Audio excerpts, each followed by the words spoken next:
Bismillahirrahmanirrahim. Assalamualaikum warahmatullahi wabarakatuh dan salam Malaysia Madani. Alhamdulillah kita bersua kembali seperti biasa setiap hari Isnin. Kita akan mewarnai hari anda untuk pagi ini. Seperti biasa dalam Selamat Pagi Malaysia bermula jam 8 pagi bersama saya Munawar Azmi. Ya, dan juga saya Syuhaida Arifin. Kami berdua akan bersama dengan anda seperti biasa hari ini selama 2 jam. Kalau anda yang sedang ikuti kami, teruskan menonton sebab ada banyak sebenarnya kita dah susun topik-topik yang menarik untuk anda semua. Tapi pagi ini kita ada berita yang mendukacitakan untuk kongsikan kepada anda terlebih dahulu berkenaan apa yang berlaku di Namibia di mana presidennya telah pun meninggal dunia dan Yang Berhormat Perdana Menteri mengucapkan salam takziah kepada keluarga Presiden Namibia. Dan bagi pihak kerajaan dan rakyat Malaysia, Yang Berhormat Perdana Menteri ingin mengucapkan takziah dan menzahirkan rasa simpati kepada wanita pertama Madam Monica Gingos serta keluarga mendiang yang sedang berduka. Begitu juga dengan kerajaan dan rakyat Namibia. Tambah Anwar, pemergian Gingos disifatkan sebagai satu kehilangan besar buat Namibia dan mendiang akan selalu diingati kerana kepimpinannya yang hebat. Pastinya dedikasi dan komitmen Presiden Namibia ini telah menyaksikan banyak kemajuan dan juga pembangunan yang telah pun dilaksanakan di sekitar Namibia. Salam takziah kita ucapkan untuk ahli keluarga Presiden Namibia.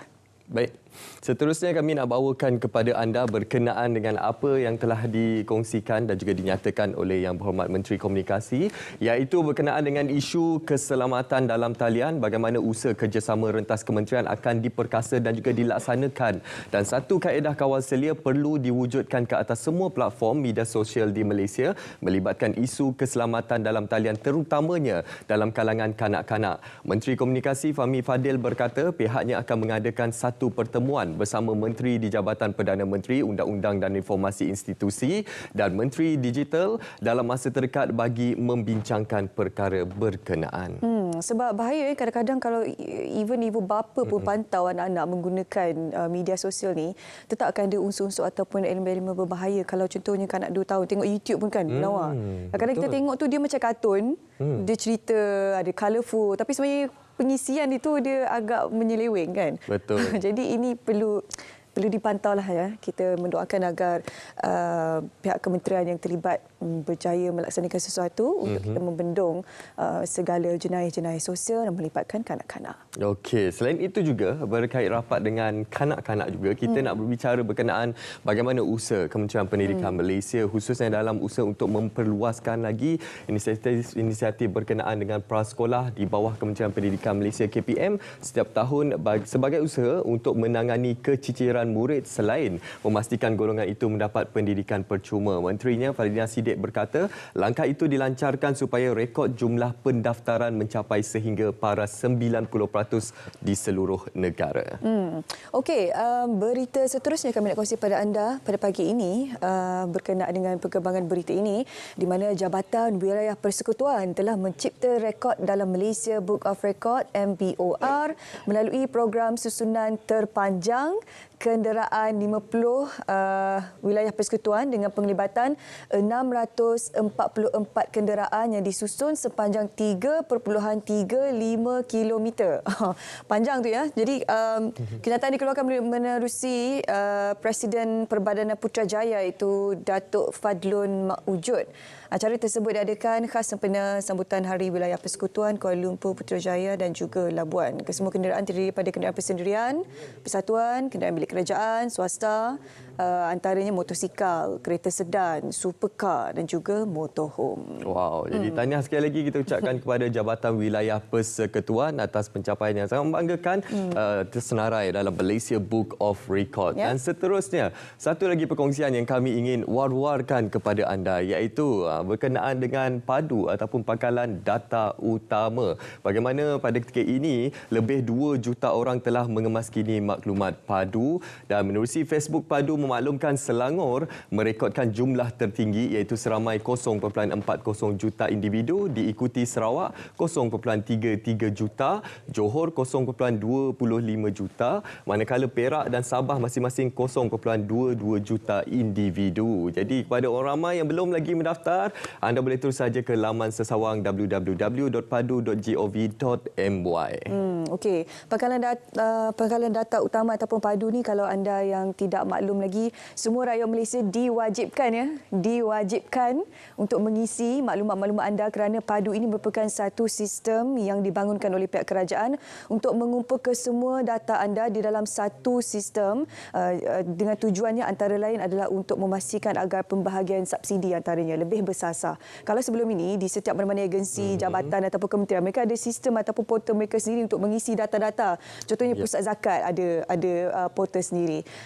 JKM ada portal sendiri. Jadi susah untuk diselaraskan kalau nak cerita berkenaan pembagian subsidi, bantuan dan sebagainya kan. Jadi bila ada sistem padu ini, dia akan mengumpul semua data tersebut, jadi memudahkan untuk mana-mana agensi kerajaan, kementerian untuk menggunakan data tersebut dan juga menyampaikan bantuan, menyalurkan bantuan kepada mereka yang benar-benar memerlukan. Sebab itulah kita sering kali mewar-warkan kepada anda untuk menggalakkan kepada anda, khususnya kepada anak-anak di rumah sana, apa kata kita bantu mak ayah kita, nenek kita yang belum lagi mendaftar padu, daftar sekarang untuk memudahkan kita mendapatkan inisiatif-inisiatif ataupun bantuan daripada pihak kerajaan secara langsung. Okey, ini merupakan antara paparan utama yang kami bawakan kepada anda, apa yang telah dipaparkan di portal berita RTM. Sekarang ini kita nak berehat seketika, kami akan kembali selepas ini.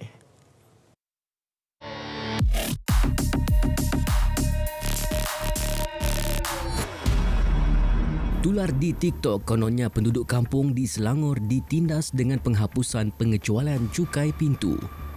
Dakwah hantaran itu ia dilaksana sebagai hukuman kepada mereka kerana menyokong pembangkang. Semakan pasukan Biar Betul mendapati tuduhan terbabit adalah fitnah. Menurut Exco Kerajaan Tempatan dan Pelancongan Selangor, Dato' Eng Sui Lim, realitinya tidak seperti didakwa. Tegas beliau, penghapusan pengecualian cukai pintu kepada penduduk kampung bukan suatu bentuk hukuman.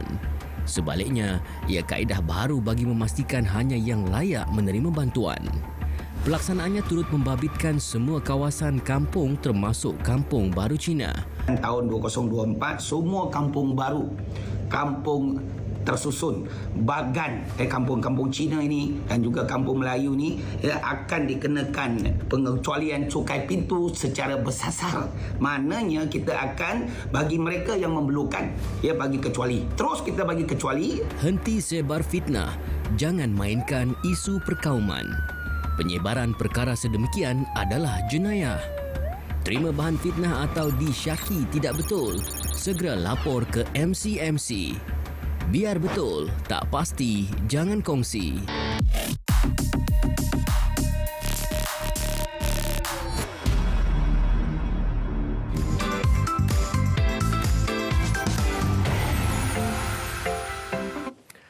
Okey penonton, kita nak teruskan saja siaran Selamat Pagi Malaysia pada pagi ini bersama dengan rakan kita di Konti Radio pada hari ini. Ya, Konti Radio terpilih pada pagi ini Mutiara FM. Jadi kita nak tengok apa perkongsian sempena Tahun Baru Cina yang akan menjelang tiba pada hujung minggu ini. Kita nak bersama dengan rakan penyampai kita DJ Amin yang sudah pun bersedia. Silakan. Munawar untuk pagi ini. Selamat Pagi Malaysia. Amin, so hari ini terus ditayang langsung di Mutiara FM, RTM Pulau Pinang. Terima kasih banyak-banyak hari ini. Macam-macam benda juga yang kita nak sembang-sembang untuk anda semua. Maklumlah minggu depan dengan program-programnya, dengan hari RTM-nya, hari radio. Kan? Jadi pastinya untuk anda semua berkenaan dengan permulaan tahun baru yang kita nanti-nantikan oleh kaum Tionghoa yang bakal menentukan nasib dan juga rezeki mereka sepanjang tahun.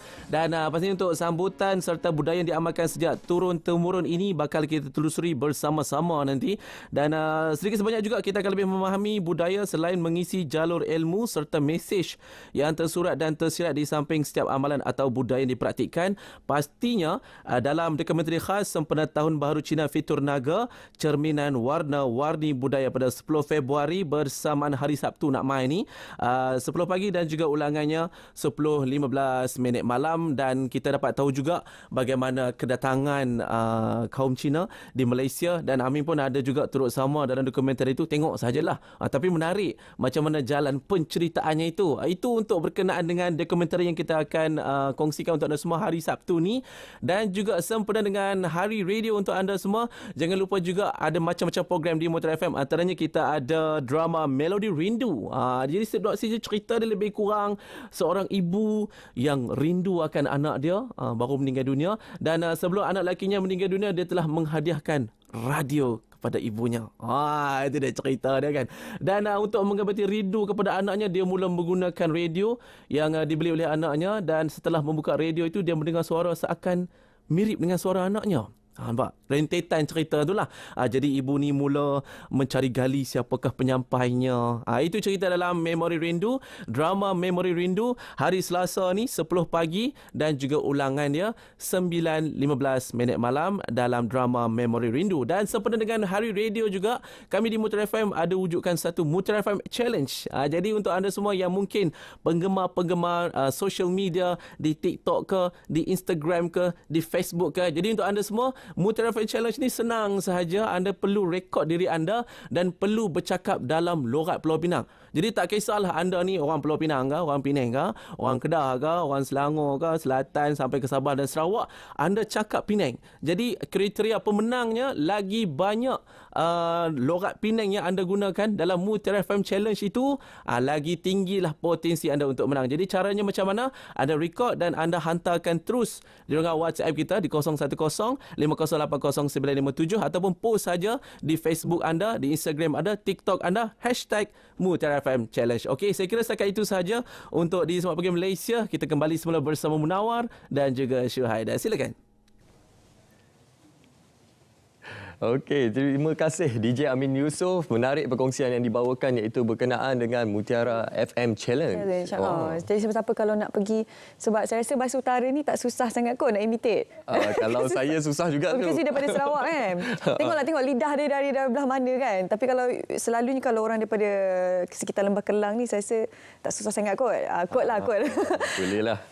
Kalau nak ikut lepas ni kan, cabaran yang dilaksanakan oleh Mutiara FM. Okey, selepas ini kita ada satu topik yang menarik, khususnya berkenaan dengan penipuan pelaburan. Ya. Tapi terlebih dahulu, kita akan berehat seketika. Jangan ke mana-mana, terus setia bersama kami dalam Selamat Pagi Malaysia. Kita perkenalkan sistem padu bangkalan data utama. Pertama, ia selaras dengan pendekatan dan dasar transformasi digital. Kedua, menjamin supaya manfaat dan kemudahan itu dinikmati oleh orang yang berhak menerimanya.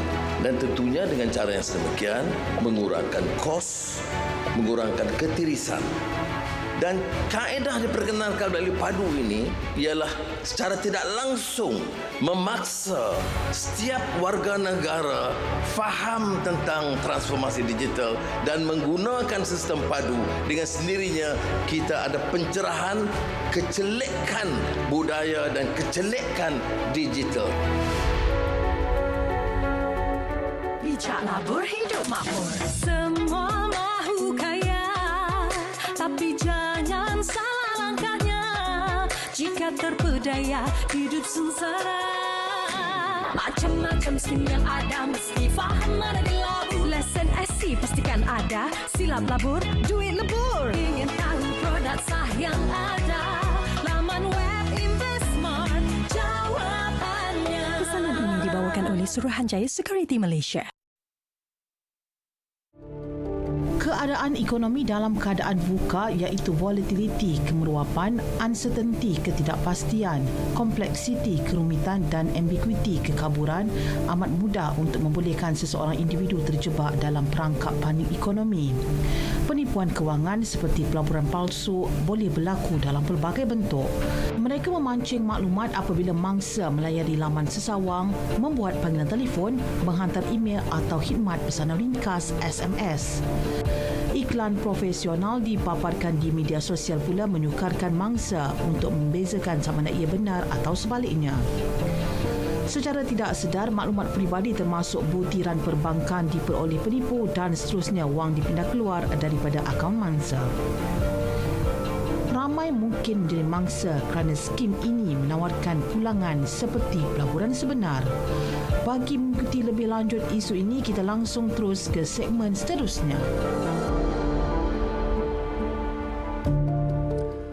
Okey, seperti yang kami janjikan kepada anda untuk segmen pertama pada hari ini dalam ruangan komentar SPM, kita nak berbicara berkenaan pelaburan palsu. Jangan menjadi mangsa ataupun jangan mudah terpedaya. Saya ingin terlebih dahulu kongsikan kepada anda apa statistik yang telah dikongsikan oleh Jabatan Siasatan Jenayah Komersial PDRM yang melaporkan pada tahun 2023 nilai kerugian mencecah 432 juta ringgit dengan melibatkan 744 orang yang menjadi mangsa scam pelaburan. Jadi hari ini untuk kita mendalami berkenaan topik yang sangat penting ini, kita bersama dengan teknologis Muhammad Zabri Adil Talib yang merupakan Naib Presiden Bahagian Perkhidmatan Responsif Keselamatan Cyber Security Malaysia. Assalamualaikum.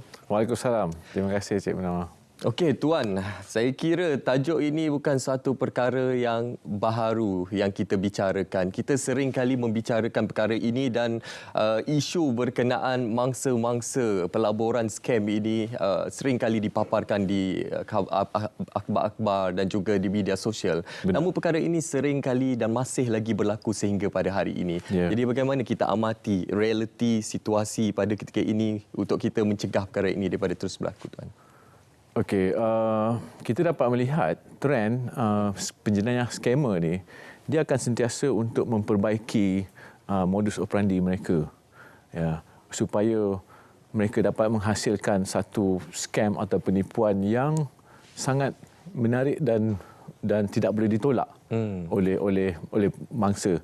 Di mana dia akan menggunakan ayat-ayat yang ataupun mengeksploitasi kelemahan manusia itu sendiri. In terms of dalam cuba untuk mendapatkan keuntungan yang berlipat kali ganda dan dalam tempoh masa yang sekejap. Dia kata, okey, cik, ni tawaran terhad je ni. Kalau you tak buat keputusan sekarang, maka you akan terlepas peluang ni.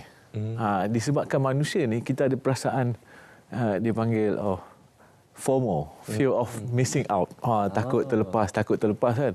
Jadi dia cuba untuk bermain dengan emosi ataupun eksploitasi supaya dalam masa yang terhad ni you ada peluang untuk memperbaiki kehidupan you untuk sukses.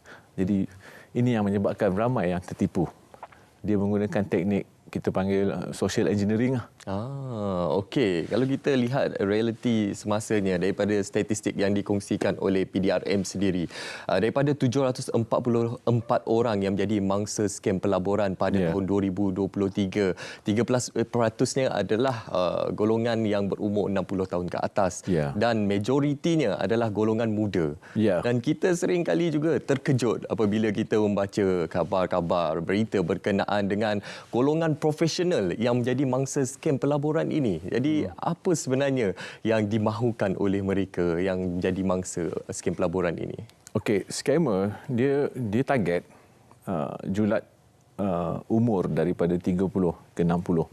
Jadi dalam tempoh ni, dalam julat ni masing-masing ada banyak. Contohnya kalau macam yang golongan 30-an, dia akan cuba dalam proses untuk memperbaiki kehidupan dia. Dia akan ada komitmen baru, dia cuba untuk jana pendapatan baru dan sebagainya. Tapi yang umur 60-50 tahun ke atas ni, dia memang dah lama bekerja. Jadi ini golongan ni memang ada duit lah. So jadi dia exploit. Dalam tempoh masa yang sekejap tu, you laburkan dalam RM1,000. You boleh dapat keuntungan 10 kali ganda. Wow. Dalam tempoh 3 jam. Wow, 3 jam saja. Wow, itu realitinya bagaimana taktik modus operandi yang dilaksanakan oleh skamer-skamer di luar sana. Ialah kita sedia maklum, siapa je tak nak menjana pendapatan kan, melalui pelaburan. Kita ada pelaburan-pelaburan yang sahih, pelaburan yang telah disahkan oleh Bank Negara Malaysia, oleh Suruhanjaya Security Malaysia. Namun mengapa masih ada lagi yang mahu mengambil jalan mudah, jalan pintas? Katanya seperti yang Tuan nyatakan tadi, labur RM1,000 pada hari ini boleh jana sampai 10 kali ganda pendapatan dalam masa 3 jam. Dia masalah ni kita tengok macam mudah. Tapi kalau dia kena profil mangsa-mangsa ni, Contohnya dia kena orang ni memang dia tengah ada masalah duit waktu tu. So dia macam main orang kata apa, main serkap macam pancing kan. Main campak je. Siapa yang termakan umpan tu kena profil daripada waktu tu, dia memang ada masalah kewangan, dia memang ada nak ada komitmen tambahan, dia memang ada duit. Jadi dia pun saja nak mencuba. Jadi kalau kena profil yang macam ni, memang akan kemungkinan besar untuk jadi mangsa tu tinggi. Tetapi kalau kena pula pada orang-orang yang tak ada masalah-masalah ni dan dia ada pengetahuan benda-benda ni, dia tak akan menjadi mangsa. Okey. Tapi masalahnya tuan, kadang-kadang kalau kita lihat di media sosial kan, pelaburan ini dipromosikan oleh ahli keluarga kita sendiri, sanak saudara kita sendiri, rakan-rakan kita di media sosial, dan sehinggakan kita terpengaruh, sehinggakan kita rasa nak bolehlah cuba sedikitlah aku labur dalam 1,000 dululah. Tapi kemudiannya untuk kali pertama mungkin kita dapat pulangan dan kita labur lagi, untuk kali kedua kita dapat lagi pulangan dan kali ketiga, keempat tu memang pelaburan itu terus hilang dan lesap. Jadi bagaimana situasinya untuk kita fahamkan kepada masyarakat, kadang-kadang benda yang too good to be true ini perlu kita elakkan tuan. Okey, pertama sekali tak ada pelaburan yang tak ada risiko. Selalunya scammer ni dia akan kata okey, ini pelaburan 100% akan mendapat keuntungan dalam tempoh 3 jam. Jadi pertamanya dia tidak berlesen. Jadi bila dia tidak berlesen, ini boleh jadi satu indikator kepada kita. Dia akan cakap ini pelaburan daripada luar negara. Memang dia tidak didaftarkan dengan bank negara, dia tidak daftar dengan Suruhanjaya Security. Jadi keuntungan ni 100%. Jadi kalau kita bayangkan, kalau macam ASB, ASB itu pun nak mendapat 10% pun sukar. Betul. Sukar. Jadi ini kan pula pelaburan yang memang tak ada risiko langsung. So jadi ini satu indikator. Tetapi pada masa yang sama, scammer ni dia pandai bertutur kata, menawarkan pelaburan yang sungguh lumayan dengan kata-kata bahasa yang sangat menarik. Dan dia juga mengeksploitasi ataupun perkongsian keuntungan. Jadi dia kata kalau kita kenalkan kepada pelabur baru, jadi pelabur baru ni akan juga mendapat keuntungan. Jadi memang betul macam Cik Menawar cakap tadi tu, pada pelaburan pusingan yang pertama, pusingan yang kedua, dia akan dapat pulangan. Tetapi untuk pelaburan yang ketiga tu, dia akan pujuk untuk upkan lagi. Mula-mula dia letak katakan 300 nak test. Lepas tu dia upkan lagi 1,000. Lepas tu yang last ni dia pujuk supaya 3,000 contoh ataupun 5,000. Jadi scammer ni based on dia punya kiraan dia tu, yang kali ketiga tu kalau dia berjaya pujuk orang tu untuk invest, maka dia akan pulang modal dia semua. Dan dia akan lari, dia akan hilang. Channel tu, Telegram ke ataupun grup yang ditubuhkan tu akan senyap, ditutup. Kebiasaannya untuk scammer-scammer ini mereka menggunakan mule contact ataupun mule media sosial tuan? Ya. Dia akan menggunakan apa juga pilihan option yang ada. So jadi kalau kadang dia buat iklan tu memang profesional, real, cantik. Kalau macam dekat Telegram tu, dia keluar dekat dalam grup tu ada konon-kononnya ada pelakon-pelakon lain lah, nama-nama ataupun pelabur-pelabur lain yang cakap alhamdulillah dah dapat pulangan, dah masuk 10,000 dah masuk hari ni kan. Jadi yang lain tu jangan tunggu lagi kan, teruskan. Itu bahaya tuan yang kita nak kongsikan kepada anda untuk kita semua cakna terhadap scam pelaburan ini. Dan untuk pihak cyber security sendiri, apakah antara peranan yang telah dilaksanakan, diperkasakan? Saya yakin banyak sebenarnya inisiatif yang telah dilaksanakan sepanjang beberapa tahun ini untuk kita menyedarkan masyarakat berkenaan scam pelaburan ini. Namun apa lagi usaha yang perlu kita pertingkatkan tuan? Ya, kita kena teruskan membuat program-program kesedaran terhadap keselamatan cyber, ancaman keselamatan cyber, ancaman-ancaman penipu-penipu scam. Sebab scam ni dah jadi masalah sosial, masalah global, kan? Kalau based on statistik ya, Cik Menawar, tahun 2022 jumlah kerugian 771 juta. Ini maklumat daripada PDRM. Tahun 2023 tahun lepas 1.13 bilion. Wow, makin meningkat. Makin meningkat, ya. Jadi 1.13 bilion ni, kalau kita tengok daripada perspektif yang sebaliknya, ya, industri scam mencatatkan keuntungan 1.13 bilion pada tahun lepas. Wow. Dia adalah satu industri yang lumayan. Jadi scammer ni, dia akan berusaha lagi pada tahun 2024 untuk meningkatkan lagi pendapatan mereka. It's like macam KPI dia untuk capai lebih. So jadi dia akan come out dengan macam-macam lagi skim, skim pelaburan emas, pelaburan segera, pelaburan forex, cryptocurrency. Pelaburan cryptocurrency, dan makin lama skrip tu jadi makin mahir, makin halus, dan dia berjaya mengeksploitasi, dia berjaya menyentuh part-part yang mana manusia ni lemah. Yalah, kelemahan manusia adalah untuk kita sentiasa inginkan lebih. Kita inginkan kemahuan kita, pasti kita nak mahu lebih berjaya, lebih kaya, lebih menjana pendapatan. Jadi dalam kita bercakap berkenaan modus operandi, apa antara yang terkini yang telah dilaksanakan, taktik-taktik terbaharu yang telah dilaksanakan oleh pihak-pihak scammer ini dan pemerhatian pihak cyber security? Okey, kalau fokus kepada pelaburan, pelaburan dia tak menggunakan banyak teknologi. So jadi dia hanya menggunakan melalui social media, Telegram dan juga WhatsApp, dan ada juga kita nampak trend-trend di mana dia menggunakan advertisement di Facebook dan sebagainya. Jadi kalau berminat WhatsApp, kalau berminat Telegram. Tetapi in terms of script tu, skrip dia akan berubah, di mana dia akan dihubungi secara telefon, secara WhatsApp. Dia akan bawa masuk kita ke dalam grup Telegram tu, dan dalam grup Telegram tu, sekiranya berminat, maka dia akan DM lah ataupun private message. Dan dia akan call.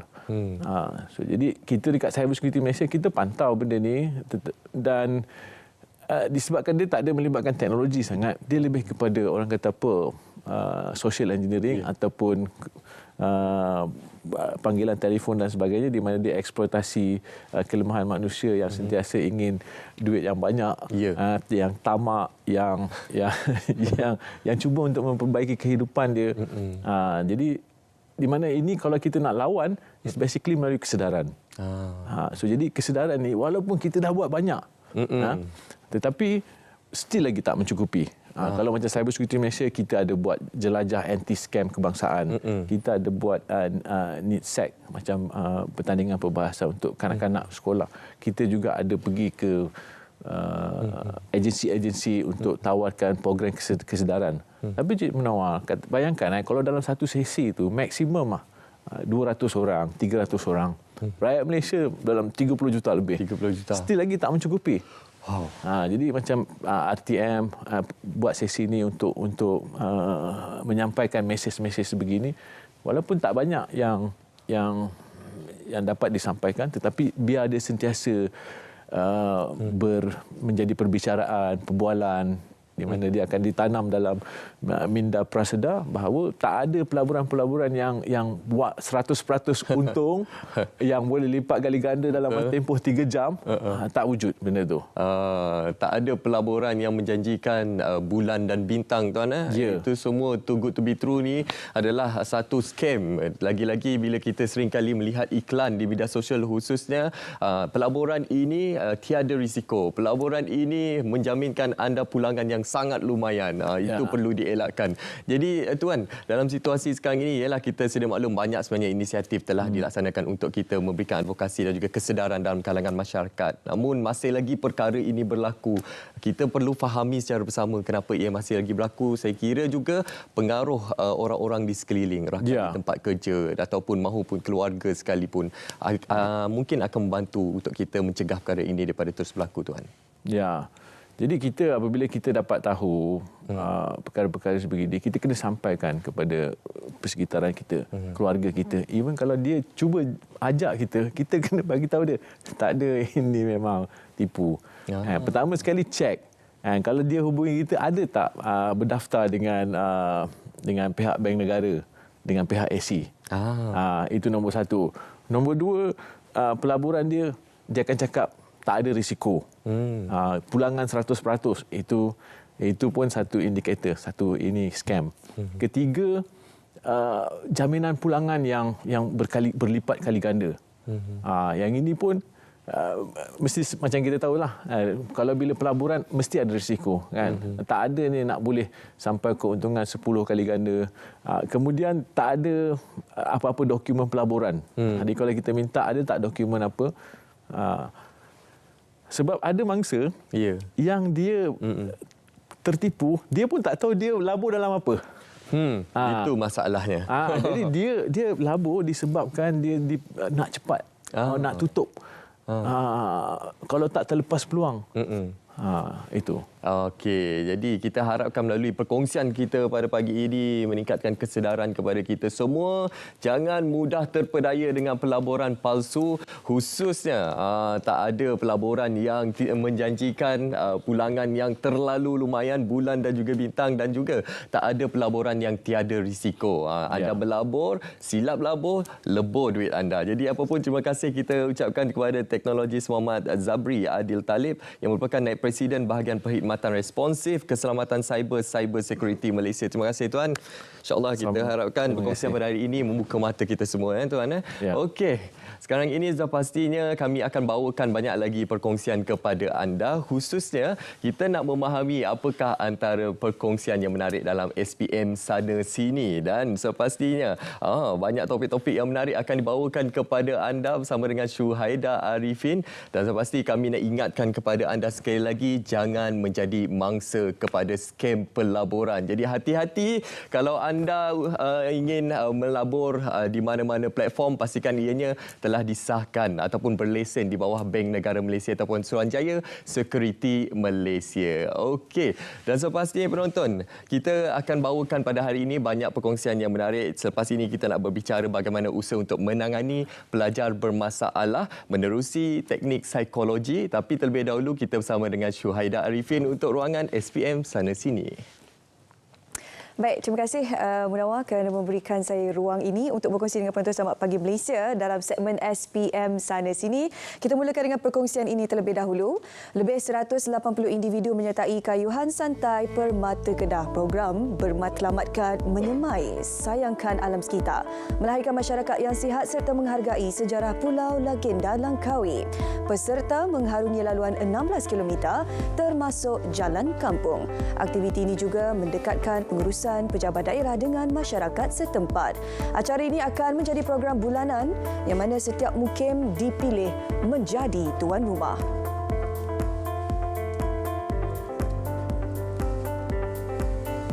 Sementara itu, RM500,000 diperuntukkan Kerajaan Negeri Sembilan bagi pembinaan 2 tapak camper van di Pantai Batu 5 Port Dickson dan di Taman Eco Rimba Lenggeng. Kerajaan Negeri komited melaksanakan pengukuhan produk pelancongan sedia ada serta pembinaan produk baharu bagi menarik lebih banyak kehadiran pelancong domestik dan antarabangsa. Tapak camper van di Pantai Baru 5 Port Dickson boleh memuatkan sebanyak 12 camper van dalam satu-satu masa. Tashenggo Digital Sdn Berhad TNGD akan mengenakan yuran 1% untuk semua tambah nilai kad kredit bermula 23 Februari ini, manakala tambah nilai melalui Duit Now transfer dan kad debit kekal percuma. Langkah itu bagi membendung pengeluaran berlebihan dari baki kad kredit ke dalam akaun bank dan mengimbangi kos tambah nilai disubsidi oleh TNGD sejak penubuhannya. Fama Perlis mencatatkan hasil jualan 3.67 juta ringgit tahun lalu. Jualan melibatkan 154 usahawan tempatan yang memasarkan produk pertanian dan produk asas tani. Tahun ini, sasaran hasil jualan pasar tani akan meningkat kepada 5 juta ringgit dengan penyertaan 200 usahawan bimbingan Fama. Selain itu, pasar tani baharu akan beroperasi di dataran MIBS. Baik, demikian tadi kami kongsikan kepada anda dalam XPM Sunday. Ini ada banyak sebenarnya berita-berita menarik dan juga santai yang kami kongsikan kepada anda. Seterusnya kita nak berehat seketika kembali selepas ini, tapi kami nak bawa anda ke Cerita Pagi Sabah terlebih dahulu bersama dengan rakan penyampai di sana. Silakan. Baik, selamat pagi Malaysia. Dari negeri di bawah bayut, bahang sambutan Tahun Baru Cina khususnya di Kota Kinabalu dan pastinya di daerah Inanam semakin dirasai. Difahamkan ini merupakan anjuran yang julung kalinya diadakan bagi kawasan Inanam ataupun daerah Inanam ini. Oleh itu, untuk mengetahuinya dengan lebih lanjut, bersama saya Pembantu Menteri Pertanian dan Perikanan Sabah yang juga Adun Inanam YB Pito Galim. Baik YB, bagaimanakah sambutan tahun ini untuk sambutan Tahun Baru Cina? Baik, hari ini kita berpeluang mengadakan perayaan Tahun Baru Cina yang agak berskala besar di kawasan N18 Inanam.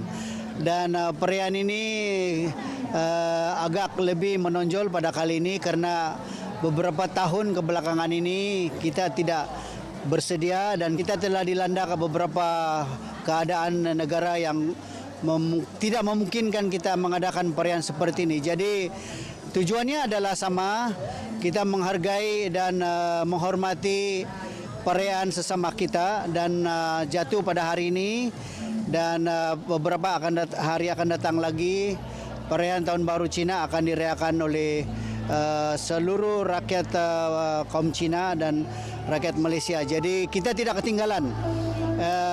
Rakyat dan penduduk di kawasan 18 Inanam juga merayakan perayaan Tahun Baru Cina pada hari ini. Baik, mungkin sambutan seumpama ini akan diteruskan masa hadapan. Bagaimana YB?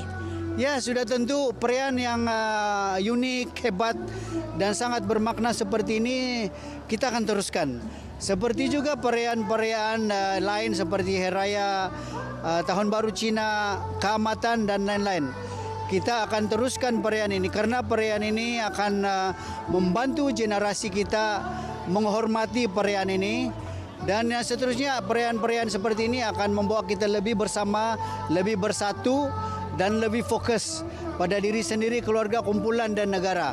Dan kita mau supaya perayaan seperti ini juga dapat dipertahankan sampai kepada generasi-generasi akan datang. Baik, difahamkan juga berbaki beberapa hari lagi untuk cuti perayaan. Mungkin apa pesanan bagi mereka yang akan balik kampung dan untuk meraihkan perayaan ini? Ya, saya sangat mengharapkan supaya waktu perayaan inilah kita harus berhati-hati dalam apa juga keadaan. Kita amat sedih kalau berlaku kemalangan jalan raya, kebakaran, kecelakaan dan sebagainya. Jadi pesanan daripada saya, daripada N18 Inanam, bagi anda yang memandu kenderaan, memandu dengan cermat, janganlah mabuk, jangan memandu dengan sembrono. Begitu juga pembonceng dan pengguna jalan raya yang lain, berhati-hati, pembonceng motosikal memandu dengan cermat. Begitu juga keluarga yang meninggalkan rumah karena merayakan perayaan di tempat lain, pastikan selamat, pastikan inform polis supaya apabila berlaku keadaan yang tidak baik, maka pihak keselamatan dapat datang dengan segera. Jadi tanggungjawab kita memastikan kita merasa selesa dalam perayaan ini, tetapi kita juga selamat dan tidak berlaku kecelakaan. Itu pesanan saya. Baik, terima kasih YB Pito Galim yang telah menjadi tetamu kita pada Cerita Pagi Sabah. Baiklah, sekian laporan daripada Cerita Pagi Sabah.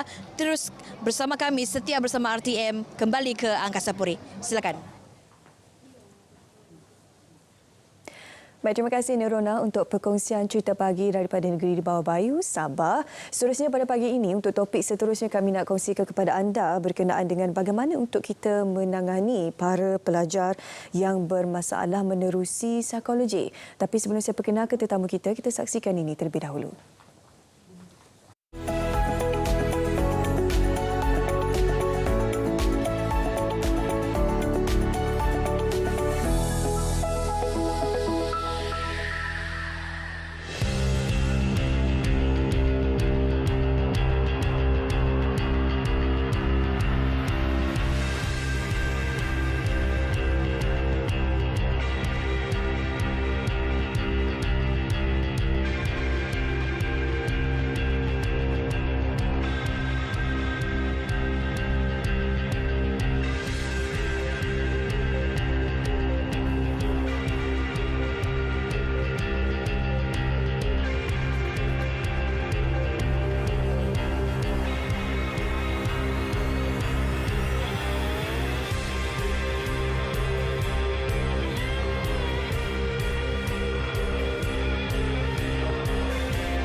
Okey, itu merupakan himpunan keratan akhbar yang kami bawakan untuk kita kaitkan dengan topik kita pada pagi ini, iaitu berkenaan menangani pelajar bermasalah menerusi kaedah psikologi. Jadi kita terus saja bersama dengan tetamu kita. Kita perkenalkan terlebih dahulu, iaitu Profesor Madya Dr. Foni Damiati Huta Galung, merupakan pakar psikologi, Jabatan Psikologi Pendidikan dan Kaunseling, Fakulti Pendidikan Universiti Malaya. Assalamualaikum. Selamat Waalaikumsalam.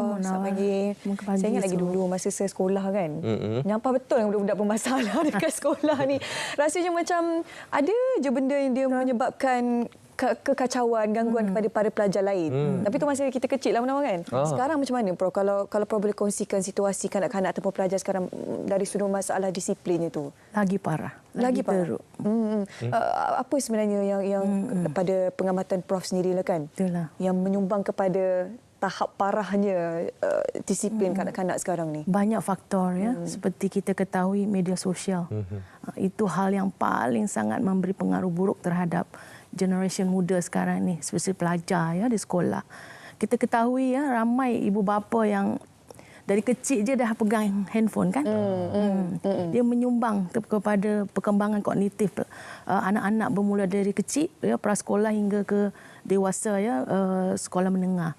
Jadi faktor-faktor media sosial ini memberi kesan kepada pemikiran ya. Kalau dilihatnya movie-movie ya filem-filem yang ganas dia akan memberi kesan kepada cara fikirnya, emosinya dan peniruan sosial.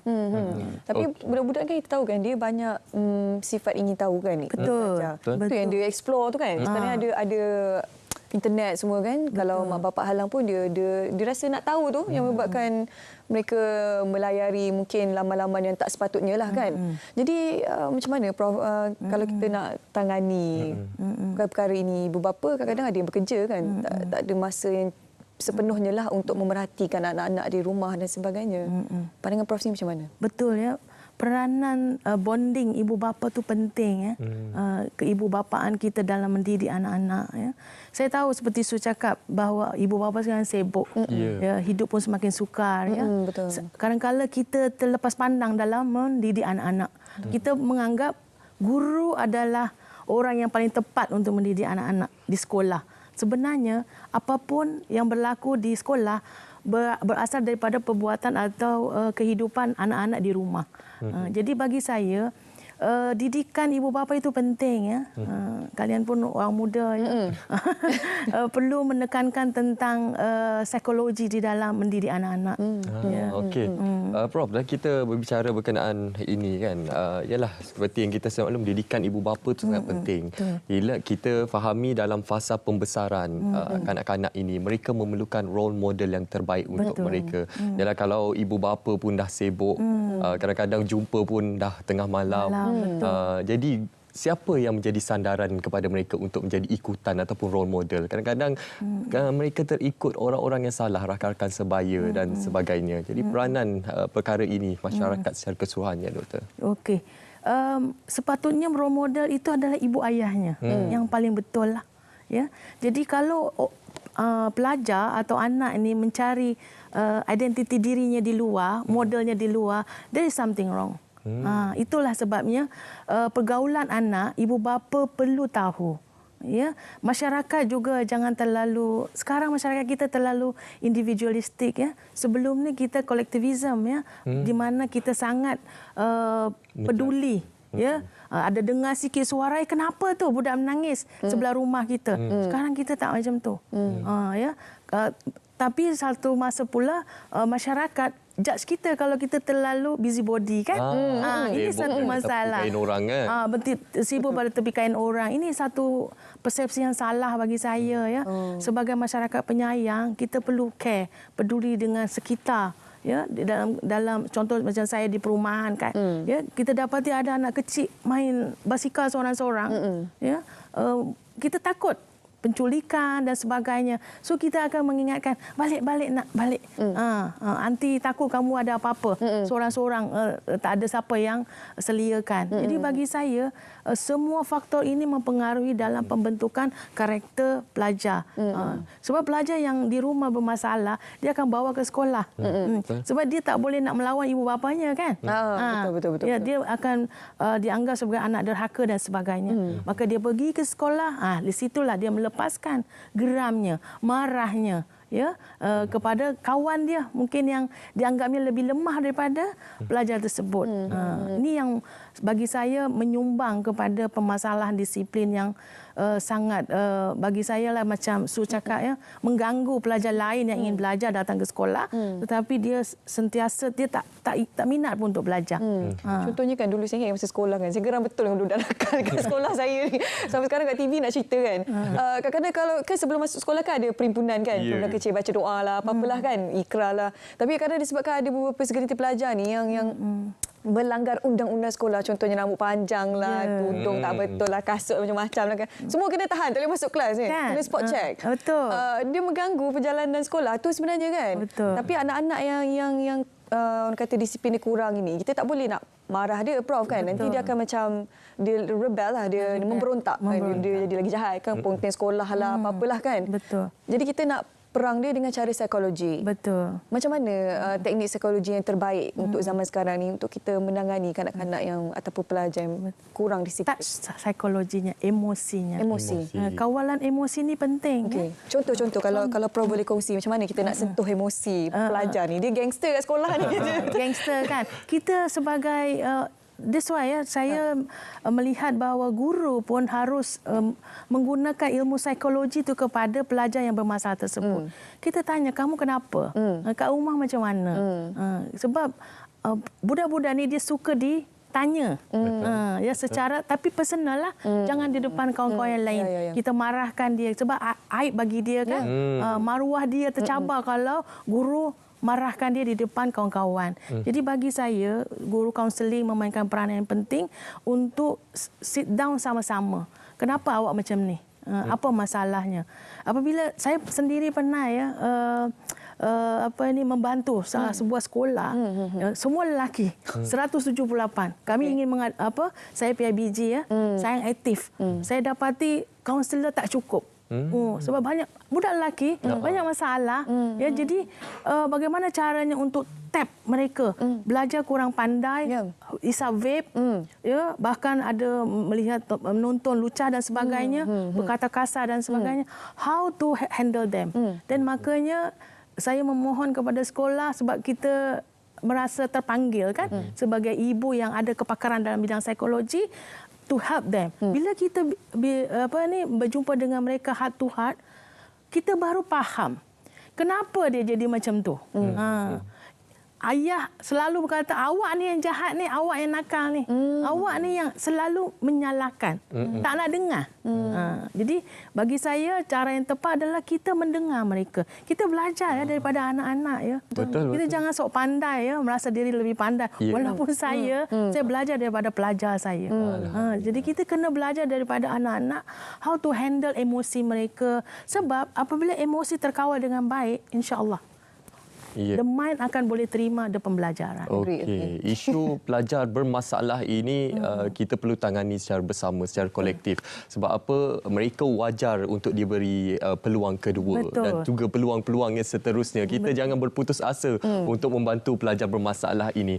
Yalah, kalau kita imbas kembali kan Syu dan Prof, kalau zaman kita dahulu, zaman saya dahulu kan, kalau kita nakal, membuat masalah disiplin di sekolah, kena rotan, kena berdiri atas meja lah, berjemur di tengah panas. Tapi sekarang ni zaman dah berubah, Prof. Tak ada lagi dah hukuman-hukuman, denda dan sebagainya. Dah tak ada hukuman macam tu? Ke ada? Masih ada lah. Ada, Prof? Macam mana? Masih ada lagi. Ke lagi dia lagi Masih agresif? dibenarkan ke, Prof?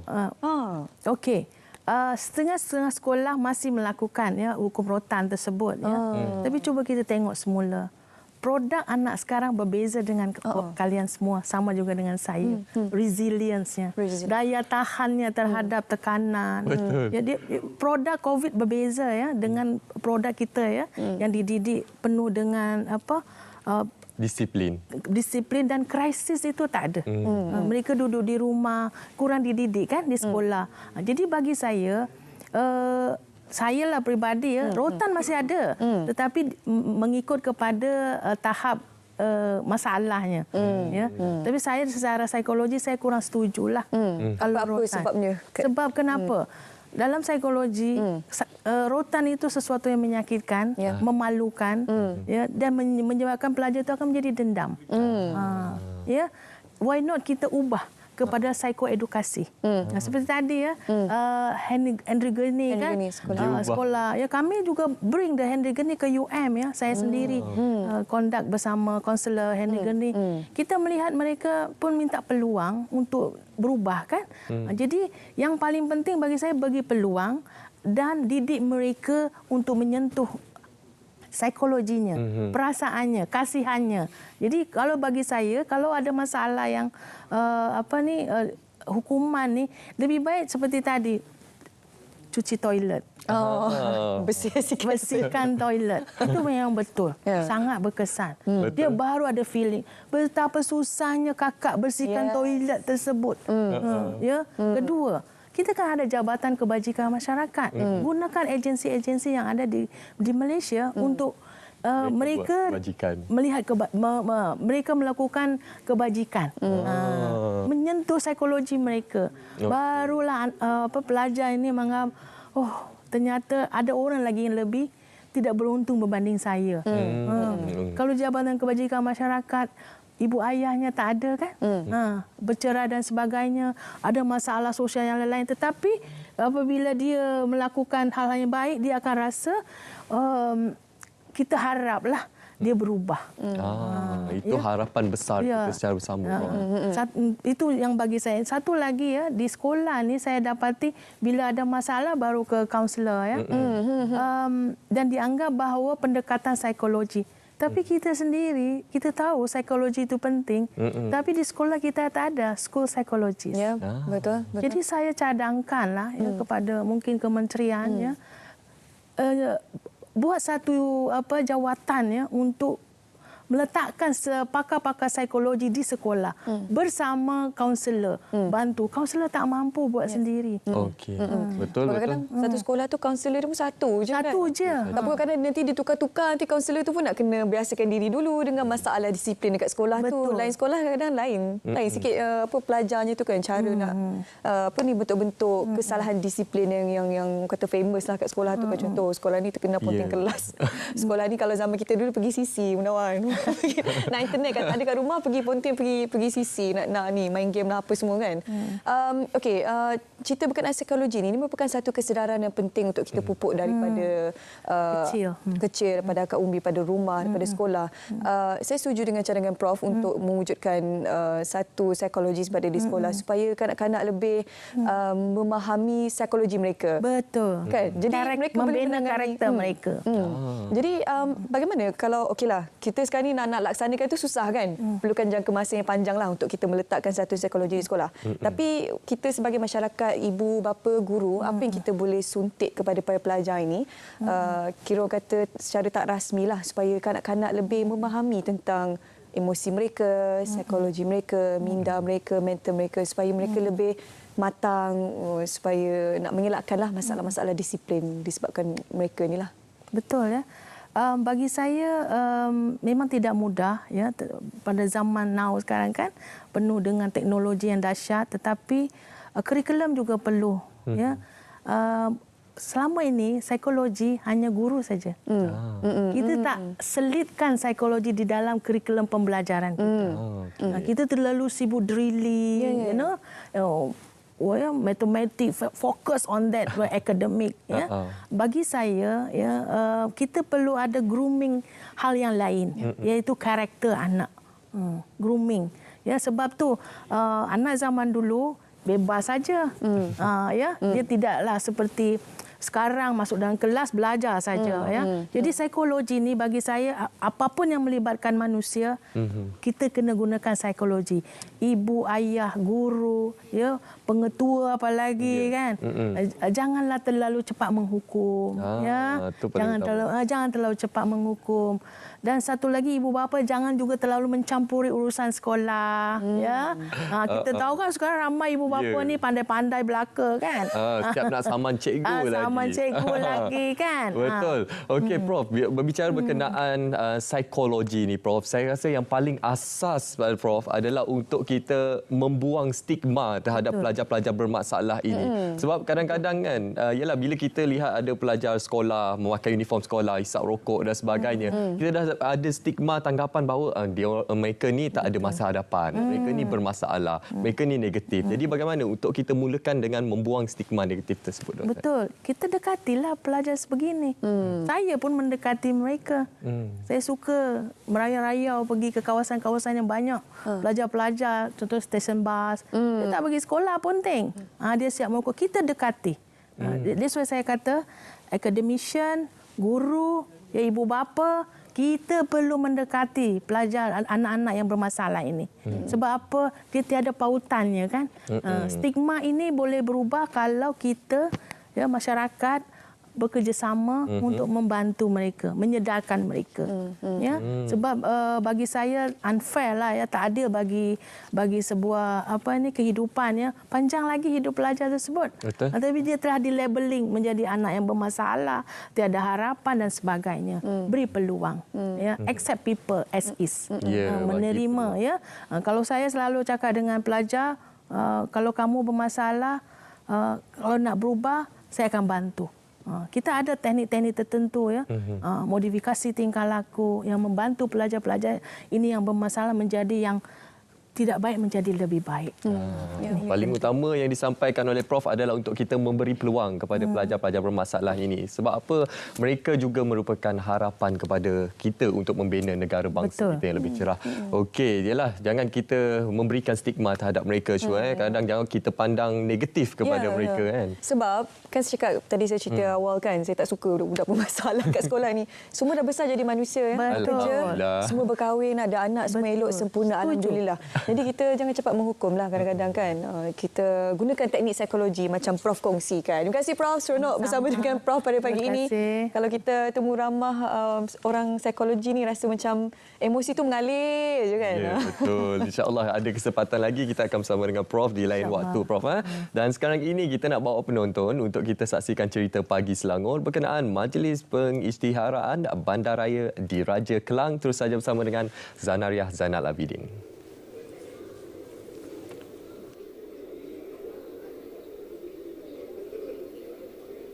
Baiklah, terima kasih Syuhaida dan juga Munawar untuk cerita Pagi Negeri Selangor hari ini. Sangat istimewa sebenarnya mengenai pengisytiharan Kelang sebagai bandaraya Diraja Kelang. Bagi mengetahui mengenainya dengan lebih lanjut, saya bersama dengan Encik Zaifrizal Ahmad Zainuddin yang merupakan setiausaha Majlis Bandaraya Kelang. Selamat pagi Tuan. Selamat pagi. Tuan, mengenai pengisytiharan pada hari ini, apa yang istimewanya bagi penduduk Kelang dan warga kerja Kelang sendiri? Assalamualaikum warahmatullahi wabarakatuh dan selamat pagi Malaysia. So pada hari ini rakyat negeri Selangor, terutamanya rakyat atau penduduk Kelang sendiri, bergembira pada hari ini. Duli Yang Maha Mulia Sultan Selangor, Sultan Syarafuddin Idris Shah berkenan untuk mengisytiharkan Majlis Pembarang Kelang menjadi Majlis Bandaraya Diraja Kelang. Bermula daripada seri tanda tangan ataupun persetujuan daripada Seri Paduka Baginda Yang di-Pertuan Agong pada 9 November 2023, Baginda telah pun menandatangani surat cara bagi Majlis Perbandaran menjadi Majlis Bandaraya Diraja Kelang. So pada hari ini Duli Yang Maha Mulia Sultan Selangor berkenan untuk mencemaduli bagi majlis tersebut. Okey Tuan, dari segi mungkin sempena pengisytiharan pada hari ini, ada program-program menanti kepada penduduk Kelang istimewanya? Okey, untuk dari segi selepas dari segi perancangan Majlis Bandaraya Kelang, selepas daripada dinaik taraf daripada Majlis Perbandaraya kepada Majlis Bandaraya, sebenarnya kerja-kerja menaik taraf meliputi kerja-kerja rejuvenasi ataupun meremajakan Bandar Kelang. Seperti mana penduduk Kelang ataupun seluruh penduduk Malaysia maklum, Kelang merupakan bandar lama dan bercampur dengan bandar terancang.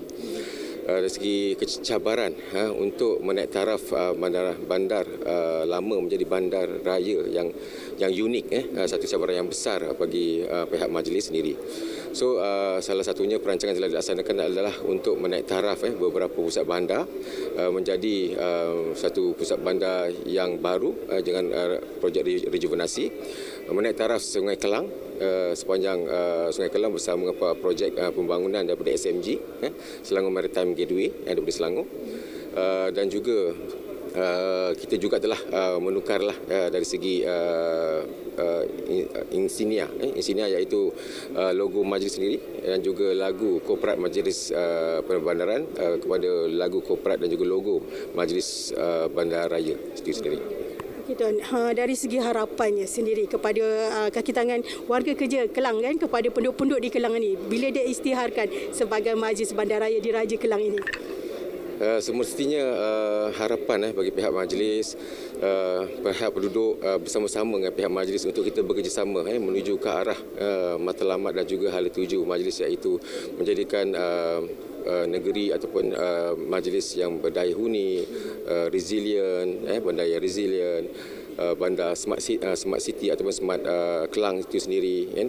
Dan saya pun terlupa tadi memaklumkan, selain daripada itu pihak majlis selepas pengisytiharan ini pada insyaAllah pada 16, 17, 18 pihak majlis menjemput keseluruhan penduduk Kelang dan juga luar Kelang untuk datang ke Kelang beramai-ramai di Kompleks Sukan Panamaran 16, 17, 18 Februari ini untuk kita bersama-sama memeriahkan iaitu Karnival Rakyat. Pihak majlis telah merancang di peringkat majlis untuk kita mengadakan Karnival Rakyat untuk 3 hari bermula 16, 17, 18 Februari ini. Okey Tuan, terima kasih kerana sudi bersama dengan kami dalam Cerita Pagi Negeri Selangor. Apapun kepada warga Kelang, tahniah kerana dia diisytiharkan sebagai Majlis Bandaraya Diraja Kelang. Untuk itu kembali bersama rakan setugas, silakan. Okey, terima kasih Zanariah Zainal Abidin untuk perkongsian Cerita Pagi Selangor. Okey, untuk seterusnya kita nak berbicara berkenaan satu perkara yang besar bakal berlaku pada 13 Februari 2024 ini. Ya, untuk pengetahuan anda, pada 13 Februari nanti akan berlangsungnya sambutan Hari Radio Sedunia yang akan dilaksanakan di Tanjung Pial, Johor. Untuk pengetahuan anda semua, 34 saluran Radio RTM akan menyertai program ini. Jadi kita nak tahulah apa aktiviti menarik yang akan diadakan. Kita nak perkenalkan tetamu kita, Munawar. Ya, sepastinya kita cukup berbesar hati pagi ini. Kita bersama dengan sepastinya Encik Saiful Zaman Yusof, pengarah bahagian program radio, dan juga Encik Azman Hashim, pengarah penyiaran negeri Johor. Assalamualaikum. Waalaikumsalam. Okey. Alhamdulillah. Okey, kita cukup teruja ni nak tahu berkenaan atau cara yang cukup besar yang sangat dekat dengan hati kita semua, warga RTM, khususnya untuk kita mendekati pendengar-pendengar semua. Mungkin kita beri ruang kepada Tuan terlebih dahulu untuk berkongsi berkenaan perkara ini, Tuan. Terima kasih Munawar dan juga Syu. Assalamualaikum dan juga salam Malaysia Madani kepada para penonton. Selamat Pagi Malaysia, 40 tahun. Terima kasih kerana sentiasa setia bersama dengan RTM. Jadi untuk sambutan Hari Radio Sedunia pada tahun ini 2024 dengan temanya Seabad Menyampai Maklumat, Menghibur dan juga Mendidik. Bermaksud seabad dah lebih 100 tahun. Jadi untuk 34 stesen radio RTM, kali ini kita akan membuat sambutannya di Johor Bahru ataupun lebih tepatnya di lokasi Tanjung Piai. Dan kita bersama juga dengan pengarah RTM Johor di mana lokasi itu akan diadakan nanti. Okey, jadi pastinya banyak aktiviti sudah pun disusun. Tapi sebelum itu kalau Cik Azman boleh kongsikan terlebih dahulu apa sebenarnya objektif utama ataupun sasaran utama di sebalik penganjuran program ini? Okey, terima kasih Syuhada. Okey, terlebih dahulu saya nak ucapkan terima kasih kepada Encik Saifus dan juga pengurusan tertinggi RTM kerana memilih Johor FM ataupun RTM Johor sebagai tuan rumah lah bagi penganjuran sambutan Hari Radio pada tahun ini. Jadi seperti mana yang kita sedia maklum, sambutan Hari Radio ni disambut setiap tahun. Ya. Jadi ini merupakan pada 13 Februari dia akan diadakan sambutan. Jadi pada kali ini signifikannya RTM Johor telah menyediakan pelbagai program bagi sambutan pada kali ini, yang mana kita hendak mendekatkan pendengar dengan alam semula jadi. Dengan alam semula jadi. Disebabkan itulah kita memilih Tanjung Piai sebagai lokasi. Kerana kita maklum Tanjung Piai ini merupakan Taman Negara Johor lah, di mana kawasan tumpuan pelancong dan juga kawasan yang dikawal oleh Perbadanan Taman Negara Johor. Jadi kita nak mendekatkan seperti mana yang Cik Saiful cakap tadi, kita nak mendidik, so kita nak mendidik pendengar berkenaan dengan kelestarian alam sekitar. Itulah kita punya ni.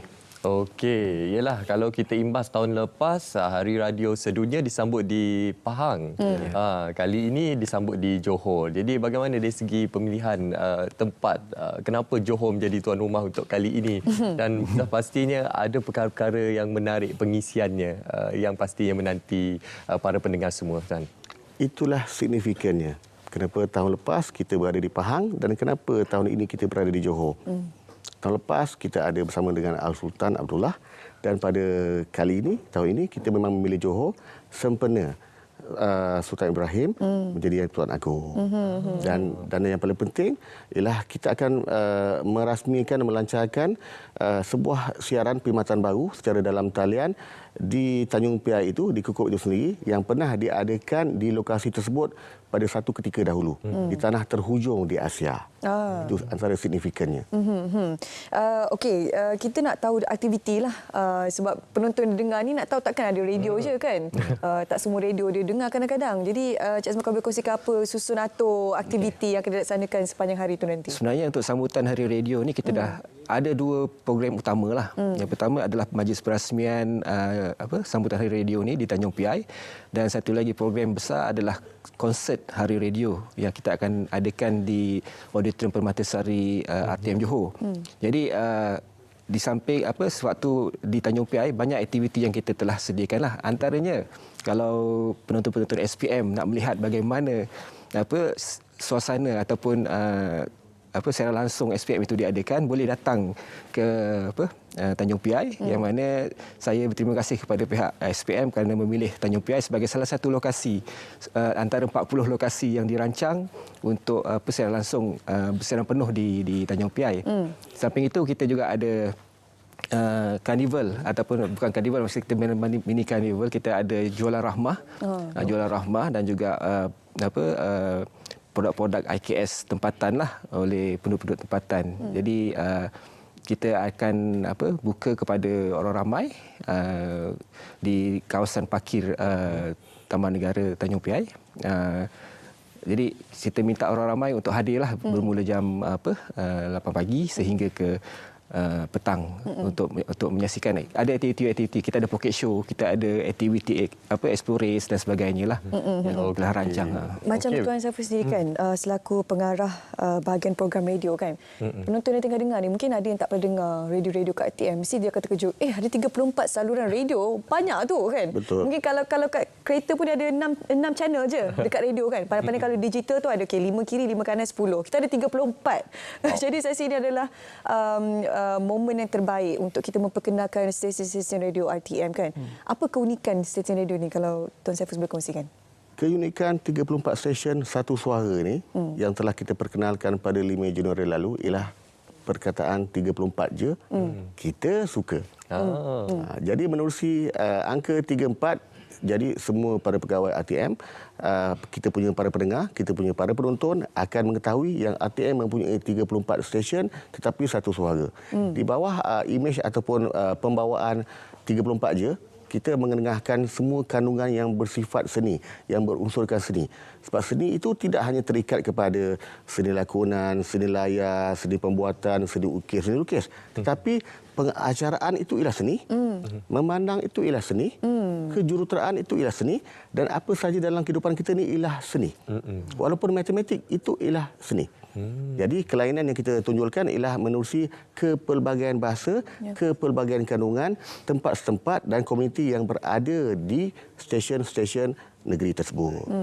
Itulah kekuatan RTM. 34 saluran sepasti semuanya mempunyai keunikan dan juga kekuatan yang tersendiri, dan sepasti ianya akan diraikan pada hari yang sangat besar nanti, iaitu pada tanggal 13 Februari nanti.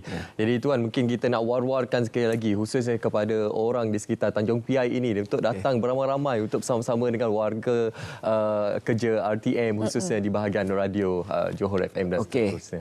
Untuk makluman juga, kita akan ada kehadiran, kita jemput 34 juribah daripada 34 stesen radio seluruh negara untuk berkampung di Johor FM, dan kita telah aturkan di samping 2 program tadi, kita ada 2 lagi program, iaitu kita ada program Johor Dia Terbaik, yang mana kita akan bawa juribah ni untuk menyelusuri sungai Kampung Melayu di Iskandar Puteri, dan juga kita akan menyantuni rumah warga emas di Kempas lah. Jadi saya harap pengunjung-pengunjung dapat sama-sama hadir ke Tanjung Piai bagi kita meramaikan dan memeriahkan sambutan Hari Radio Sedunia di Tanjung Piai pada tahun inilah.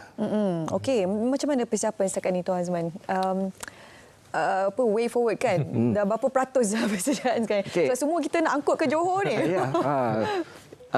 Alhamdulillah, persiapan hampir 80%. Kita menunggu saja ketibaan delegasi daripada Kuala Lumpur sekarang ni. Dari segi persiapan tempat, insyaAllah RTM Johor telah melakukan yang terbaik. Kita sebagai tuan rumah, kita nak memastikan bahawa penganjuran kali ini adalah yang terbaik.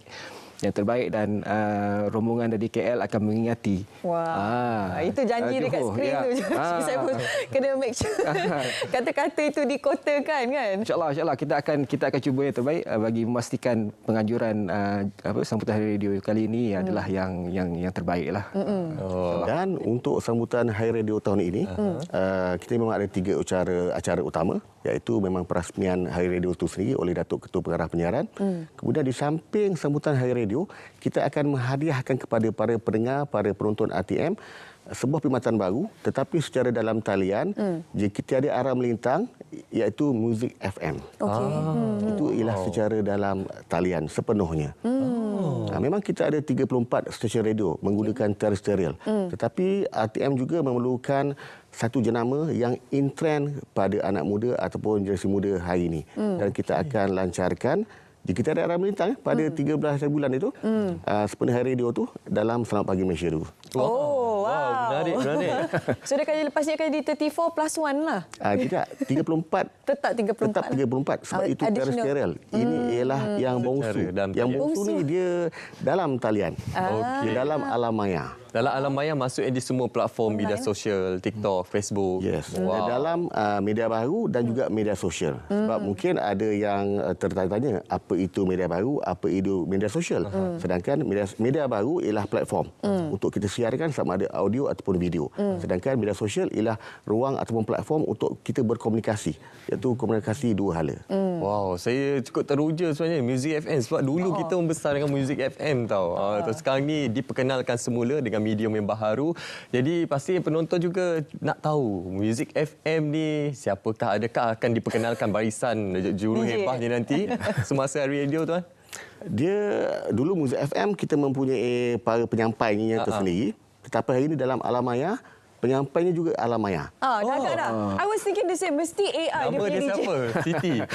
Namanya kita akan umumkan kemudian. Sebab kita nak tengok dia bin ataupun binti kelak.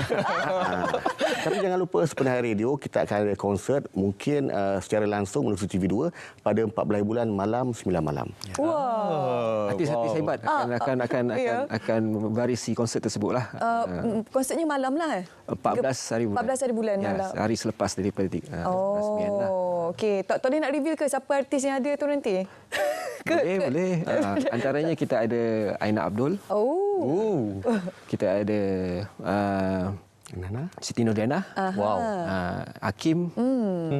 Dan The Gadis. Kumpulan The Gadis.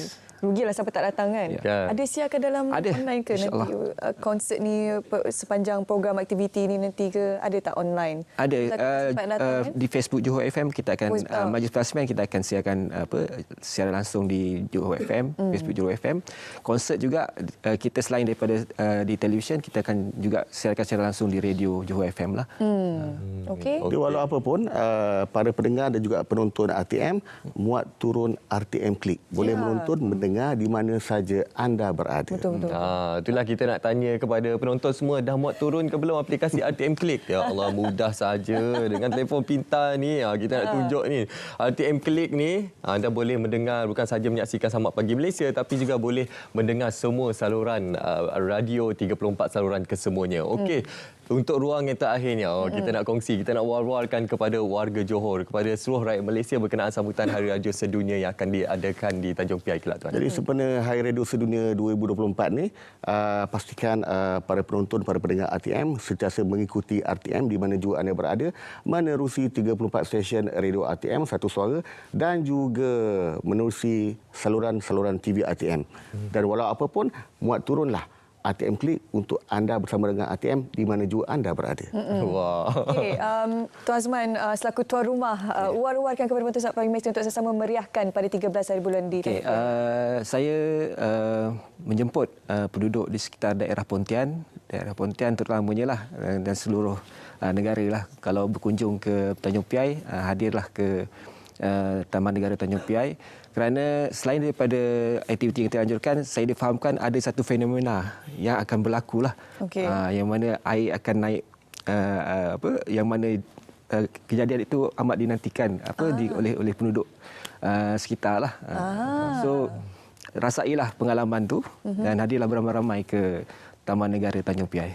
Wow, cukup teruja sekali kita untuk meraihkan sambutan Hari Radio Sedunia yang akan dilaksanakan di Tanjung Piai Johor. Bukan saja kita dapat menikmati keindahan alam sekitar, tapi yang paling utama kita dapat mendekatkan diri kita kepada penyampai-penyampai radio RTM yang sepastinya akan menantikan kedatangan anda semua. Ini masih sesuai untuk kita merasai kehadiran DJ yang anda minati kan, terutama macam Radio Nasional FM, Tiga Suara kita kan, Dia, Nazri, Sonic. Anda tengok macam mana rupa Sonic dekat dengan Sonic tu peramah orangnya. Jadi ini kesempatan anda semua untuk bersama dengan DJ-DJ kami. Terima kasih kepada Tuan Saiful, terima kasih kepada Cik Azman bersama kita hari ini untuk berkongsi berkenaan sambutan Hari Radio Sedunia 2024. Okey, terima kasih Tuan. Selamat maju jaya kami ucapkan dan kita harapkan juga cuaca di Tanjung Piai nanti sepanjang acara berlangsung indah belaka sampai ke akhirnya. Dan bercakap berkenaan cuaca, kita nak terus saja ke Maps Malaysia pada ruang ketika ini. Kita nak ketahui keadaan cuaca di seluruh negara sepanjang hari ini.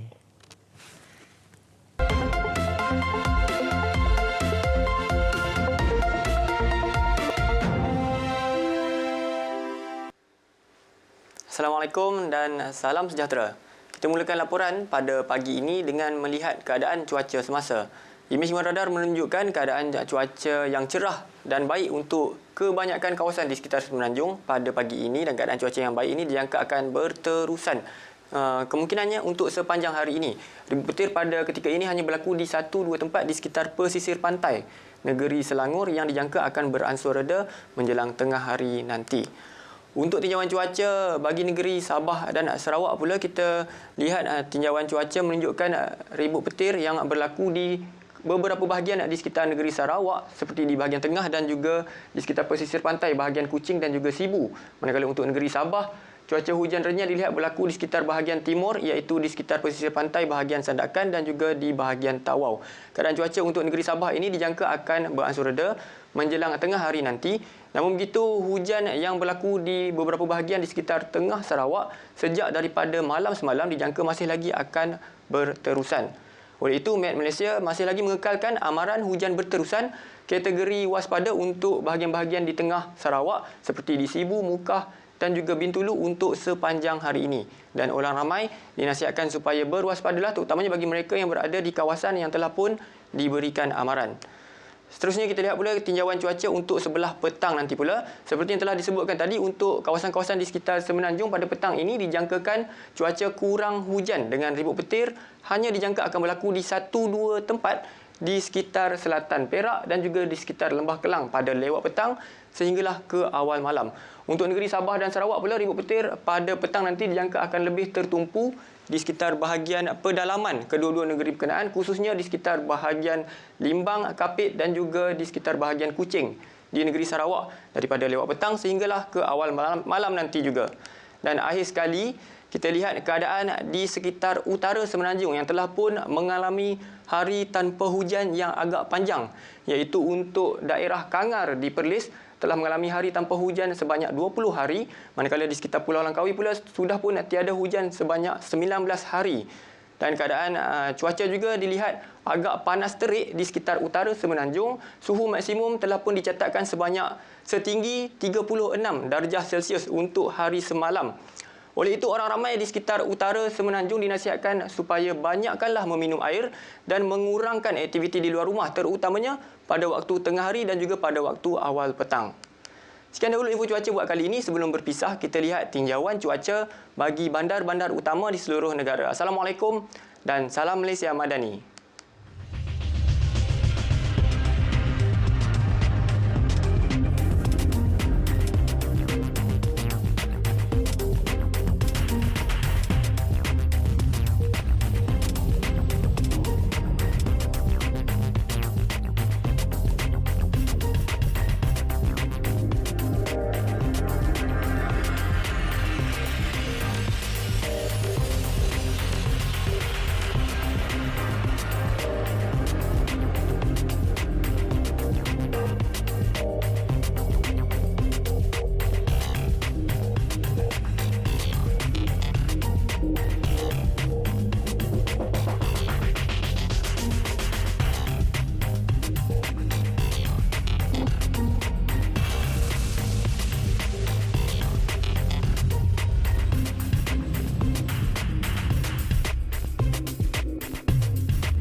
Islam itu menekankan keperluan menjaga kesihatan. Tapi Malaysia nombor 1 dari segi penyakit kerana menelan, menghirup gula berlebihan. Kita perlu lihat bukan hanya gula putih kita ambil ni, tapi kita perlu lihat gula-gula yang tersembunyi. Contohnya kalau kita ambil makanan-makanan bertin, dalam tu dah ada gula dah. Kita ambil pula sos cili, sos tomato dan sebagainya, dalam tu pun dah ada gula. Kita pergi pula dekat kedai nasi kandar, bahkan pula yang berkuah-kuah semua kan, dalam tu pun dah ada gula tambahan.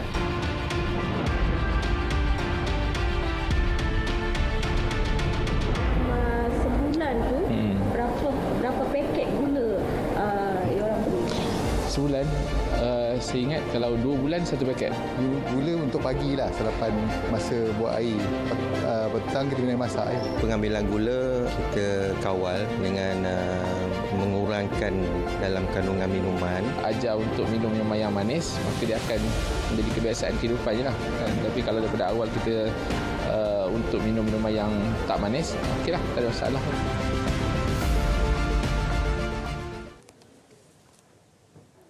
Baik, seterusnya hari ini di studio kami nak kongsi kepada anda satu haiwan lah kita panggil ni kan. Kalau kita klasifikasi dia sebagai haiwan di lautan yang baru-baru ini sebenarnya ada terdampar di sekitar pantai di Terengganu. Jadi kita nak tahu apakah haiwan ini membahayakan kita dan apakah jenis haiwan ini. Dipanggil sebagai ubur-ubur api. Dengan lebih lanjut bersama dengan tetamu kita bawakan di studio pada pagi ini, iaitu Profesor Madya Dr. Roswati Mat Amin, pensyarah, penyelidik biologi marine, Fakulti Sains dan Sekitaran Marine, Universiti Malaysia Terengganu UMT. Dr. Roswati, Assalamualaikum, selamat pagi. Waalaikumsalam warahmatullahi wabarakatuh. Okey, ubur-ubur api ni masa dia mula-mula sampai, saya ingatkan dia plastik dekat dalam botol ni. Dia nampak macam gumpalan plastik yang ada benang yang terikat dekat tepi pantai terdampar. Kalau kita lalu ke atas pasir pantai tu, kita akan buat tak tahu je lah kan. Tapi sebenarnya ini merupakan haiwan yang hidup di lautan. Bahaya ke tidak? Mungkin Dr. Roswati boleh kongsikan sikit pengenalannya terlebih dahulu. Okey, pengenalan berkenaan spesies ni kita panggil dia sebagai Portugis menophora ataupun nama saintifiknya adalah Phaesalia phaesalis. Dalam bahasa kita nampak ubur berapi, ubur-ubur beracun, tapi dalam dewan bahasa saya lihat ubur-ubur topi Portugis. Yang mana Portugis sebenarnya adalah berasaskan kepada bahagian atas ubur-ubur ini, yang mana dia adalah berbentuk menyerupai kapal perang Portugis abad yang ke-18 yang sedang berlayar, sebab kedudukan dia adalah berada di permukaan air. Jadi itu adalah antara sebablah dipanggil. Kalau kita lihat warna dia adalah sebenarnya berwarna lutsina kebiruan. Okey, di bahagian atas dan bawah berjuntayan. Dia seolahnya seperti ubur-ubur. Tapi sebenarnya dia bukanlah ubur-ubur. Okey, dia di bawah satu cabang yang sama, itu filem Cnidaria. Tapi kelas yang berbeza. Kalau ubur-ubur sebenar, dia kelas Scyphozoa. Ada juga ubur-ubur kotak yang mana kerap kali direkodkan juga di Malaysia, dan itu antara spesies yang boleh membawa kematian lah. Manakala ini adalah spesies di bawah kelas Hydrozoa. Bezanya dia dengan kelas ubur-ubur sebenar dan ubur-ubur kotak ini adalah spesies ini adalah marine hydrozoan yang bersifat siphonopore. Dia lebih kurang macam Lego, yang mana gabungan beberapa 4 zoid utama dia bentuk satu seperti ini. Jadi 4 fungsi utama tu yang di bahagian atas bertujuan untuk apungan, ada bahagian pembiakan untuk pencernaan, dan juga yang bawah berjuntayan itu adalah bahagian untuk menangkap mangsa yang kita panggil tentacle dia, dan setiap tentacle itu ada sel sengatan. So sel sengatan ni yang mungkin kesan dia adalah berbezalah sekiranya terkena sekiranya terkena kepada mangsa lah. So antara bahaya ataupun tidak ni sebenarnya kalau kita lihat di bawah filem Cnidaria, itu yang hidup kalau yang nampak yang berwarna ini ada masih lagi hidup. Yang ni kita lihat yang kita dah preserve lah. Ini yang dah preserve. Ini dah preserve lah. So kalau kita tengok memang di pantai itu yang agak membimbangkan kerana pada tahun ini terlihat hampir beribu Portugis menophora ini terdampar di pantai Terengganu, termasuklah di Kelantan dan juga Pahang. Yang membimbangkan adalah sebab seolahnya kita tak tahu, kebanyakannya orang awam atau pengunjung dia tidak kenal spesies ini, dan kelihatan seperti yang tadilah macam plastik yang bergumpal. Sebenarnya kalau kita tengok dia menggarisi garisan pantai yang terbentuk selepas surutnya air laut. Jadi itulah agak membimbangkan. Kadang-kadang kita nampak ada keluarga yang masih lagi berjalan di tepi pantai sebab dia tak tahu keberadaan spesies inilah, keadaan spesies yang terdampar di pantai. Okey. Kalau terpijak apa akan jadi, doktor? Okey. Semua organisma yang di bawah filem Cnidaria ini diklasifikasikan sebagai organisma yang mempunyai sel sengatan. Sama ada dia berbahaya ataupun tidaklah. Macam yang saya katakan tadi, macam ubur-ubur kotak, dia boleh membawa kepada kematian. Manakala bagi spesies ini hanya sekali direkodkan menyebabkan kematian, iaitu pada tahun 1987. Lamalah. Malaysia, di Malaysia? Tetapi bukan di Malaysia, di luar negara. Tapi kebiasaannya dia melibatkan kesan sengatan yang menyengat atau menyakitkan lah. Jadinya kalau terkena tu sebenarnya dia bergantung juga kepada individu. Berapa banyak yang kita kena sel sengatan ataupun reaksi kita lah sebagai individu itu sendiri. Untuk makluman, kalau kita terkena sengatan, sebenarnya bukan semua sel yang melekat di badan mangsa itu akan mengeluarkan toksin. Jadi dia hanyalah sebahagian ataupun kajian menunjukkan kurang daripada 1% sahaja. Jadinya sebenarnya penting kita tahu apa rawatan yang sesuai untuk kita mematikan ataupun tidak menggalakkanlah pengeluaran bagi sel-sel sengatan yang tak terusik itu. Jadi setengahnya ada orang kata guna air kencing. Kan? Ada kencing guna air laut juga untuk kita bilas dengan laut. Ada setengah menggunakan alkohol. Itu adalah antara penggunaan yang tidak digalakkanlah, yang mana boleh mengeluarkan ataupun menggalakkan lebih banyak toksin daripada sel itu ke dalam badan kita. Jadi antara kaedah yang digunakan adalah penggunaan cuka. Tapi dia sebenarnya berbeza mengikut individu jugalah respon dia. Manakala yang yang disyarangkan mungkin pada kebanyakan spesies yang mempunyai sel sengatan ini adalah penggunaan air panas ataupun air suam yang kita panggil dalam 45 degree Celsius selama 20 minit. Kita rendam ataupun kita lalukan berterusan dan dia mungkin mengurangkan rasa sakit. Sebab saya sendiri pun dah kena. So kita dah kena sel sengatan. So kita rasa dah. Dan saya rasa saya cuba dengan penggunaan kedua-dua kaedah yang mana menggunakan cuka dan juga menggunakan air panas yang lebih kurang dalam 45 degree lah. Sebab dia agak sukar kita nak konsistenkan dia punya air temperature tu kan. Jadi saya rasa bila saya lalukan dengan air dengan cuka, dia agak rasa kepedihan itulah. So dia ambil lebih kurang dalam masa beberapa jam untuk dia pulih dan kita rasa badan kita kebas. So saya rasalah badan saya sebelah sini dikebaslah.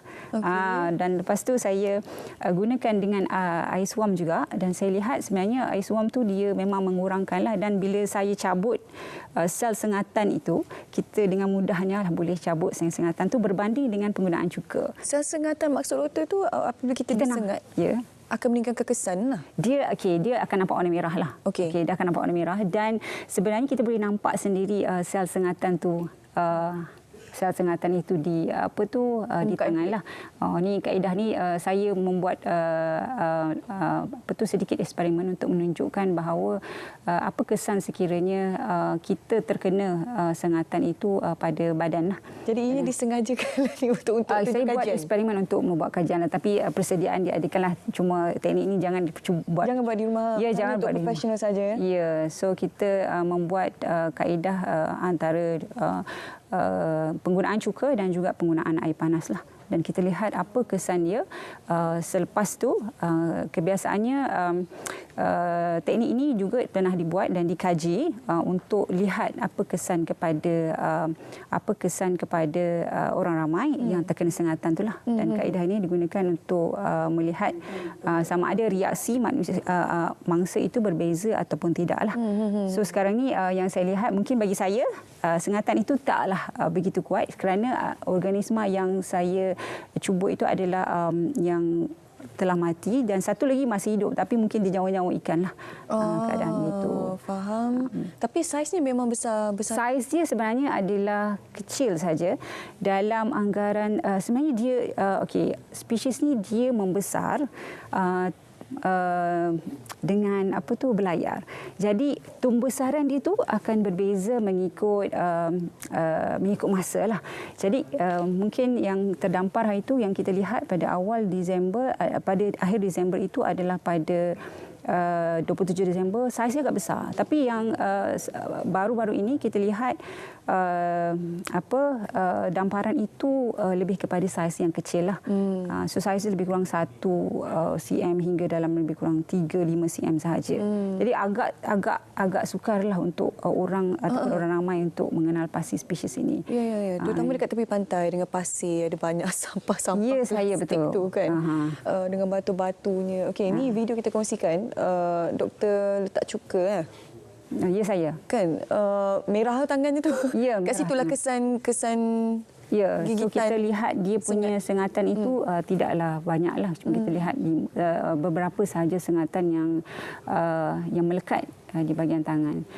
Cuma saya menggalakkanlah, maksudnya kita menasihatkan orang ramai yang berada di pantai atau pengunjung pantai, sekiranya ternampak, okey, sebaiknya kita biarkan ataupun kita kambus dia ataupun timbus dia dengan pasir. Okey, sebab reaksi setiap individu adalah berbeza. Jadi sebaiknya kita biarkan dia atau elakkanlah daripada menyentuh, kerana walaupun dia telah mati, yang saya lihat tadi tu, walaupun telah mati, sengatan dia masih ada lagi. Terutamanya kesan dia mungkin dia melibatkan juga orang yang mempunyai penyakit kulit. Mungkin kesan dia lebih terbuk berbanding dengan mungkin kita yang dewasa dan kanak-kanak juga. Ya, betul. Imuniti dia lagi rendah kan. Jadi kalau bandingkan dengan golongan dewasa. Okey doktor, kalau boleh ceritakan apa kepentingan ubur-ubur api ini untuk ekosistem di lautan kita? Macam setiap hidupan tu Tuhan jadikan pasti ada fungsi masing-masing. Yang kita cerita sekarang ni bahaya dia untuk manusia kan, sebab dia ada sengatan dan sebagainya. Tapi apa kepentingan dia untuk ekosistem? Okey, untuk ekosistem sebenarnya spesies ini di dalam marine ekosistem dia penting sebagai aliran tenaga daripada arus tropik yang lebih rendah kepada arus tropik yang lebih tinggi. So spesies ini atau hidupan ini dia memakan zooplankton, invertebrates ataupun ikan-ikan kecil. Okey, dengan menangkap menggunakan tentacle yang punya sel sengatan, dan dia boleh membunuh dalam masa 3 minit. Itu yang dinyatakanlah. Dan hidupan ini pula dimakan oleh ikan mola-mola, sotong dan juga penyu. So nampaklah kepentingan dia dalam marine ekosistem itu sendirilah. Jadi perlu tak kalau kita nak selamatkan dia, nampak adakah dia mengganggu ekosistem? Kita kena faham kitaran hidup sebenarnya jadinya sebegitu. Jadinya setiap kali kalau kita lihat dia akan kajian simulasi menunjukkan bahawa spesies ini dia membiak pada bulan Ogos. Okey, dan kemudian dia akan mula bergerak mengikut arus dan angin, dan dalam tempoh sedemikian dia akan membesar dengan keadaan berlayarlah. Maknanya faktor utama yang mempengaruhi pergerakan spesies ini dan juga damparan spesies ini ke mana dia pergi, berapa banyak dia terdampar adalah bergantung kepada arus dan juga tiupan angin yang kuatlah. Jadi bila dia dah terdampar, kebiasaannya dia dah mati. Hampir-hampir macam nak matilah, nyawa ikan gitu kan. Jadinya dia akan situasinya bila dia dah mati tu kita tak perlu selamatkanlah. Dan sebab kita ada episod pasang surut yang membawa dia ke lautan. Maknanya yang terus yang berada di lautan tu dia akan melengkapkan kitaran hidup dia dan dilaporkan kitaran hidup dia adalah selama 12 bulan. Jadi setiap tahun kita akan tengok episod yang sama juga berlaku yang mana damparan itu di pantai timur semenanjung Malaysia yang hampir kebanyakan ni rekod yang kita jumpa adalah di Terengganu. Antara Januari hingga Mac. Itu adalah antara kebiasaannya waktu yang kita lihat damparan spesies ini. Namun paling banyak adalah pada tahun ini yang kita lihat. Dan lebih awal kita laporan bagi spesies ini adalah pada bulan Disember lah tahun lalu. Jadi mungkin disebabkan oleh satu faktor angin monsun dan juga ada juga berkemungkinanlah faktor tempias daripada taufan jelawat tempoh hari. Itu antaranya lah. Okey, so hari ini #FeelUnlock. Nak pergi pantai pun kena hati-hati, terutama yang anda yang berada di sekitar pantai timur lah, di Terengganu kan, di mana mengikutkan kajian paling banyak ubur-ubur api ini terdampar pada bulan-bulan yang tertentu. Jadi terima kasih kepada Dr. Roswati bersama kita hari ini untuk membuka mata penonton Saat Pagi Malaysia berkenaan dengan ubur-ubur api ini supaya kita semua boleh lebih berhati-hati dan tahu bagaimana untuk menangani sekiranya disengat. Baik, seterusnya kami nak bawa anda ke bingkisan Hari Terbuka Putrajaya 2024. Pastinya akan membuka mata anda semua apakah aktiviti-aktiviti menarik di sana. Saksikan. Selamat pagi Malaysia.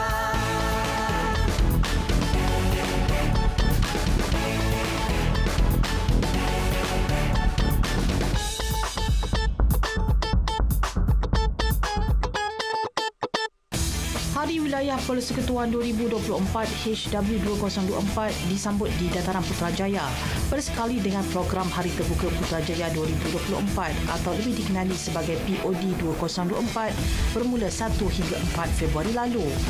Pelbagai acara sampingan yang menarik turut diatur bersempena kedua-dua sambutan ini. Antaranya Ikat Tepi Bailoko merupakan acara sampingan bagi memeriahkan sambutan Putrajaya Open Day 2024.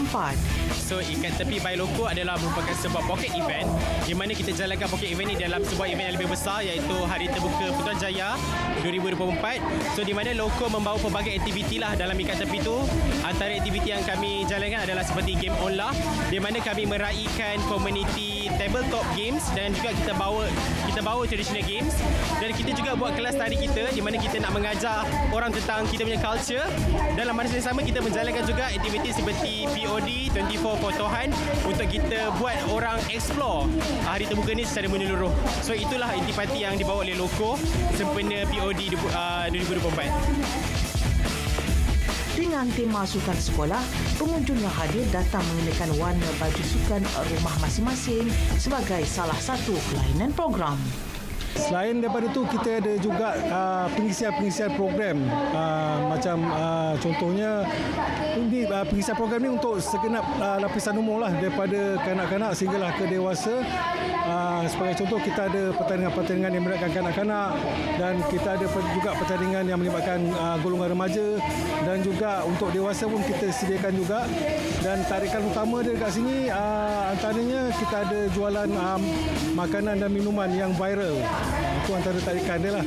Dan kita ada juga jualan ramah. Dan selain daripada itu, kita juga bawakan perkhidmatan-perkhidmatan macam daripada perbankan, telco. Itu antara keunikan lah yang ada di POD ni. Bagi segmen game online, pengunjung berpeluang merasai pengalaman bermain permainan tradisi orang zaman dahulu seperti permainan Nak Makan Apa, Pusaka Nenek, KL Tycoon dan Nasi Lemak The Game. 21 game dari ini. So it range from semua game ni dibuat dari Malaysian game designers. So kita ada Formation of Rome, game macam Nak Makan Apa, game pasal what to eat, and kita ada even game yang Nasi Lemak pun ada. So HR, Toxic semua ada. So it introduce a different kind of entertainment untuk kita. It's more physical and it's more interactive between player, real interaction between players. Saya paling suka yang buat nasi lemak. Tu sana buat nasi lemak. Nasi lemak tu kita buat menu-menu yang tu kena cukupkan menu lengkap baru dapat satu gold card untuk nasi lemak tu. Kena collect 3 poin atau 5 poin, kita dah terus menang. Selain itu, kelas tari kita pula memberi peluang kepada para pengunjung untuk mempelajari asas tarian Malaysia seperti tarian Sumazau dari Sabah, tarian kipas masyarakat Cina dan tarian joget Melayu. Dengan tema wilayah madani, rakyat harmoni, ia memberikan fokus kepada program kesejahteraan dan kebajikan yang berterusan khasnya kepada golongan P40 dan miskin di kawasan wilayah, yang mana program ini dilihatnya perlu diteruskan pada masa akan datang. Selamat pagi Malaysia.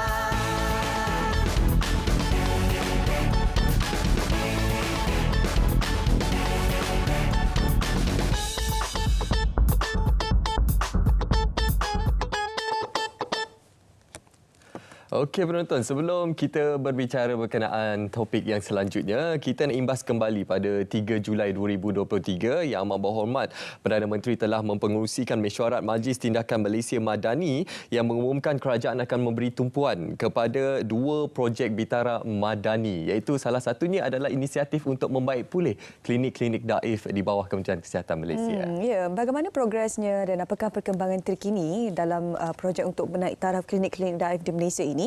Kita bersama dengan seorang tetamu di studio. Saya perkenalkan terlebih dahulu Muhammad Shazli Yahya, Ketua Penolong Setiausaha Bahagian Pembangunan Kementerian Kesihatan Malaysia. Assalamualaikum, selamat pagi Cik Shazli. Waalaikumsalam, selamat pagi, terima kasih. Alhamdulillah. So, pastinya untuk permulaannya ni mungkin ada dalam kalangan kita yang tak tahu berkenaan dengan klinik daif ini, berkenaan dengan pewujudannya dan juga apa definisi yang boleh kita berikan untuk pencerahan masyarakat. Okey, terima kasih. Seperti mana yang telah disentuh tadi, projek menaik taraf Klinik Daif ni adalah salah satu daripada projek di bawah program Bintara Madani. Yang mana projek bawah Bintara Madani adalah antara projek yang ditekankan oleh Yang Amat Berhormat Perdana Menteri kita. Okey, yang mana projek-projek yang kosnya rendah, pelaksanaannya pantas tapi berimpak tinggi. So salah satunya adalah Klinik Daif. Tetapi bila kita sebutkan berkaitan dengan Klinik Daif, dia bukan, mungkin orang akan anggap klinik nak roboh dah teruk, dah uzur sangat. Tapi sebenarnya untuk kami kategorikan di Kementerian Kesihatan, kategorikan Klinik Daif ni sebenarnya adalah kita melihat kepada 3 kriteria. Okay, yang pertama kita melihat kepada struktur bangunan itu sendiri. Okay, kalau kita masih boleh lihat bahawa terdapat lagi klinik-klinik kita terutama di kawasan luar bandar, kawasan kampung, klinik desa terutamanya yang masih berstruktur kayu. Ya, betul. Okay? Betul. Dan kita sebenarnya kalau ikutkan sehingga kini lebih kurang kita ada lebih kurang 1040 klinik yang masih berstruktur kayu ataupun separa kayu. So masih banyak contoh. Jadi itu adalah kriteria pertama kita. Maknanya kita melihat kepada bangunan-bangunan klinik yang masih berstruktur kayu dan separa kayu. Yang kedua kita melihat kepada sistem kejuruteraan. Sebab kadang-kadang kita lihat bangunan klinik ni mungkin daripada luar dia nampak kukuh, nampak cantik lagi, tapi sistem kejuruteraan dia dah pun bermasalah. Sebagai contoh kalau kita ambil pada sistem penghawa dingin, ni kita boleh lihat bahawa ada bangunan-bangunan klinik kita yang nampak kelihatannya baik tapi masalah di sistem pendingin hawa yang mana ia sedikit sebenarnya menjejaskanlah dari segi keselesaan orang awam yang berhujung ke klinik-klinik kita lah, dan juga keselesaan pada petugas kesihatan kita lah yang kita tengok betapa diorang ni selama ni berkorban. Okey, jadi tumpuan kita kepada sistem kejuruteraan ni juga sebenarnya dapat memberikan keselesaan lah kepada sama ada kepada pesakit ataupun kepada petugas kesihatan itu sendiri. Seterusnya dari segi sistem kejuruteraan juga kita dapat lihat juga bahawa banyak juga klinik-klinik kita yang berusia 30 tahun ke atas yang mana menghadapi masalah dari segi pendawaian elektrik. Okay. Dan akhirnya yang kriteria ketiga adalah berkaitan dengan risiko keselamatan. Kebanyakannya yang melibatkan dengan risiko kebakaran. Sebagai contoh sistem pencegahan kebakaran kita yang mungkin dah agak ketinggalan zaman sikit, yang perlu kita kemaskini, perlu kita perbaharui, perlu kita naik taraf.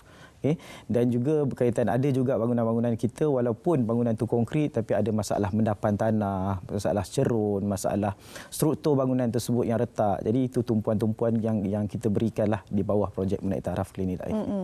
Setakat ini apa pencapaian yang sudah dilaksanakan di bawah inisiatif menaik taraf Klinik Daif ini? Dari segi pencapaian sebenarnya Kementerian Kesihatan amat berterima kasihlah kepada kerajaan, kepada Yang Amat Berhormat Perdana Menteri, Kementerian Kewangan, Kementerian Ekonomi, kerana sebelum ni memang kita ada peruntukan untuk baik pulih, untuk naik taraf, tapi dia tidak fokus, tidak khusus untuk klinik-klinik yang daif.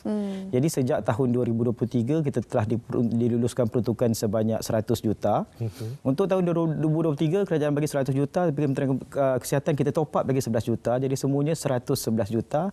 Dan peringkat awal sasaran kita adalah untuk kita menyiapkan pembaikan dan naik taraf 436 buah klinik. Okay. Kita bermula agak lewat pada tahun lepas disebabkan oleh belanjawan 2023 itu dibentangkan semula pada bulan 4. Jadi kita bermula lebih kurang dalam bulan 6, bulan 7. Dan semasa dalam proses perolehan untuk 436 klinik itu, bila kita dah lantik semua kontraktor, kita dapati ada lagi perkhidmatan. Disebabkan oleh kita laksanakan secara tender terbuka walaupun sebuah harga, jadi tawaran harga yang kita terima itu agak kompetitif. Kita dapat perkhidmatan, kita tambah lagi 88 lagi buah klinik. Menjadikan jumlah semuanya 524 buah klinik, di mana kita berjaya menyiapkan 499 buah klinik sehingga 31 Disember. Okay, dan sehingga hari ini 5 lagi dah siap dan kita cuma daripada 524 kita tinggal 20 sahaja klinik yang kebanyakannya akan selesai pada bulan Februari dan juga pada bulan Mac. Alhamdulillah. Okay. Untuk tahun 2023 ni cabaran kita itulah yang kita sebutkan tadi.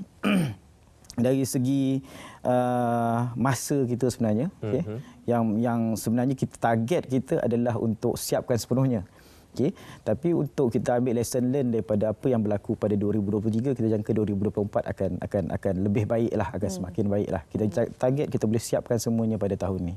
InsyaAllah. Okey, kita dah melihat bagaimana dari segi fasa pelaksanaannya memperlihatkan satu perkembangan yang sangat memberangsangkan untuk kita mencapai inisiatif yang seperti mana yang telah dinyatakan.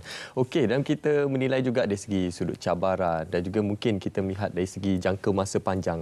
Apa antara perancangan ialah untuk kita memastikan dari segi struktur, dari segi kesejahteraan pengguna dan juga rakyat yang menggunakan klinik tersebut dapat dijamin untuk jaga masa panjang. Okey, keseluruhan kita ada lebih kurang dalam 3,163 buah klinik. Okay, seluruh Malaysia yang merangkumi pelbagai jenis klinik, klinik kesihatan, klinik desa, klinik pergigian, klinik kesihatan ibu dan anak, klinik komuniti. Okay. Jadi apa yang diluluskan pada tahun 2023 dan pada tahun ini tahun 2024 diluluskan lagi 150 juta untuk 400 buah klinik. Kalau kita lihat dia cuma dapat menyelesaikan pada setiap tahun lebih kurang dalam 10 hingga 15% daripada bilangan klinik tersebut.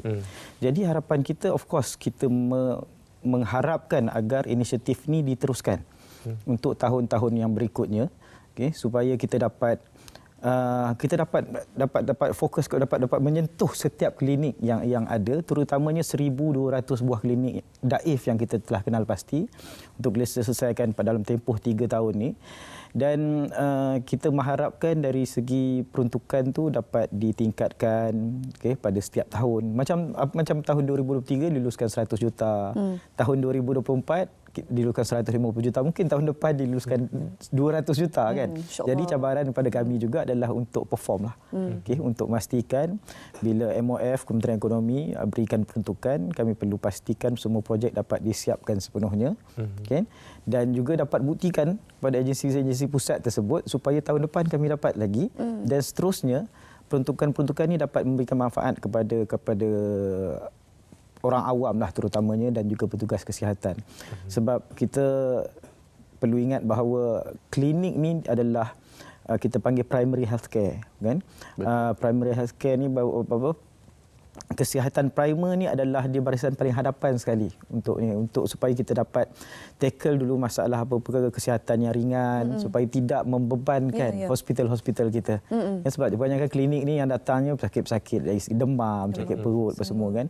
Jadi kalau kita dapat wujudkan satu suasana, satu persekitaran yang kondusif di klinik-klinik kita, orang awam ni dia tak ada terkejar-kejar nak pergi ke hospital tengah-tengah malam. Sebab dia tahu klinik yang berdekatan dengan dia pun selesa, semuanya ada di situ, semuanya baik. Kan?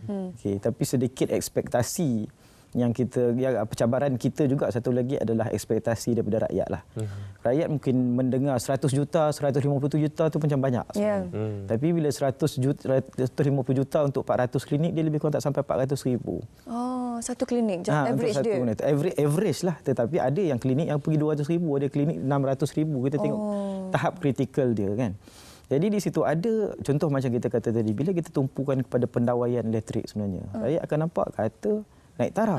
Tapi tak nampak sangat kan. Tapi kita kena lihat bahawa kalau PM sebut adalah untuk dinaik taraf dibaiki kepada satu tahap yang munasabah.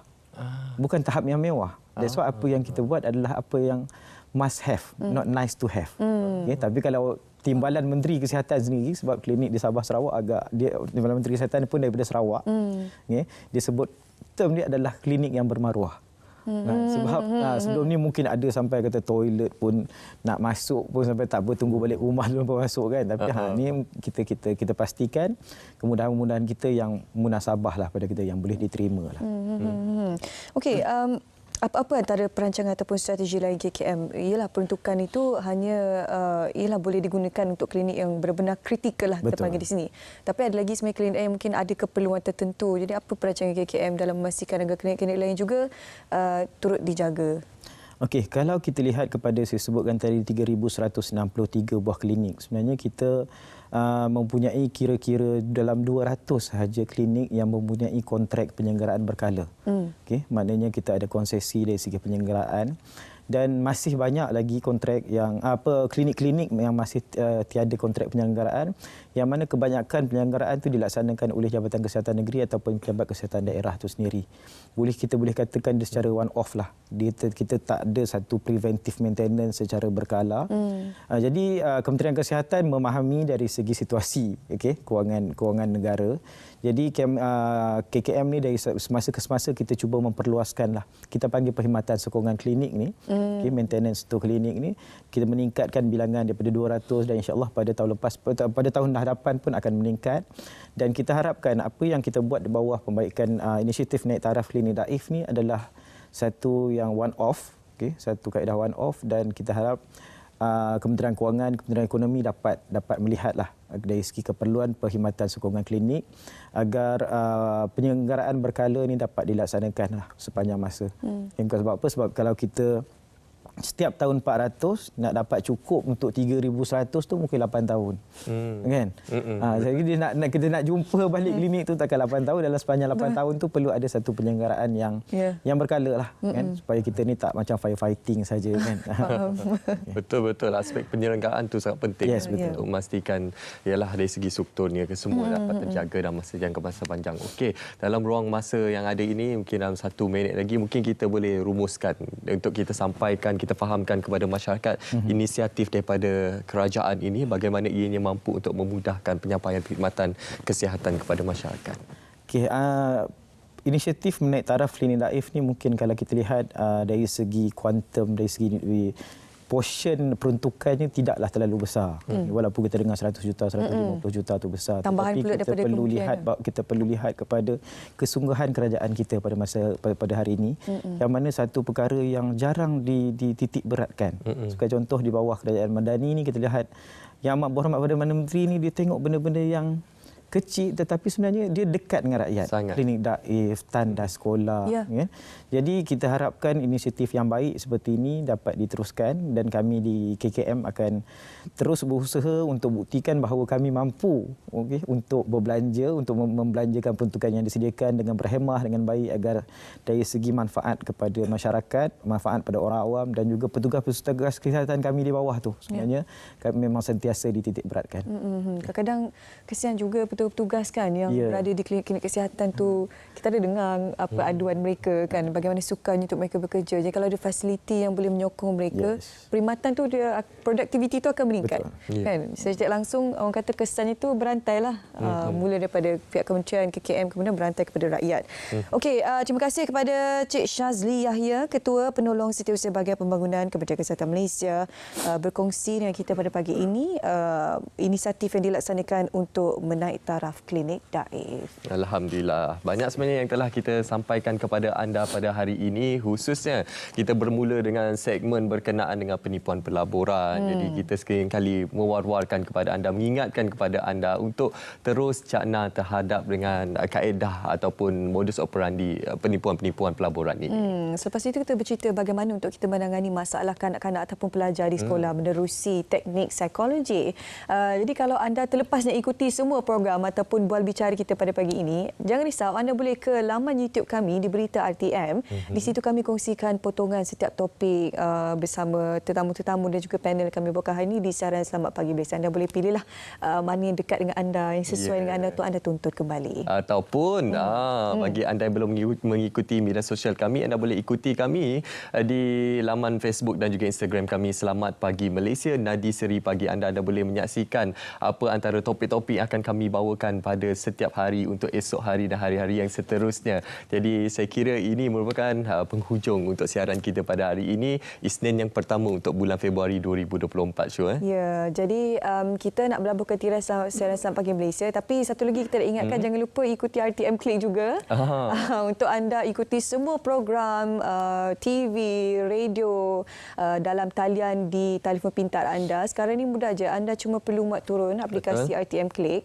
Tak perlu mendaftar pun sebenarnya, anda boleh tonton sebagai pelawat pun boleh juga. Jadi di situ adalah nak tengok menawar hari-hari dekat Selamat Pagi Malaysia. Nak tengok drama boleh, nak tengok TV1, TV2, semua saluran ada. Kita ada radio dekat sini. Jadi kita war-warkan kepada anda, mudah saja download ataupun buat turun aplikasi RTM Klik untuk anda menyaksikan pelbagai rancangan menarik di RTM. Okey, dengan itu sekian daripada kami. Saya Syuhaida Arifin. Dan saya Munawar Azmi, mewakili tim penerbitan Selamat Pagi Malaysia dan juga penerbit Suzila Abdul Ghani mengucapkan terima kasih. Sehingga kita berjumpa lagi dari Sungai ke Segara, Palestin pasti merdeka.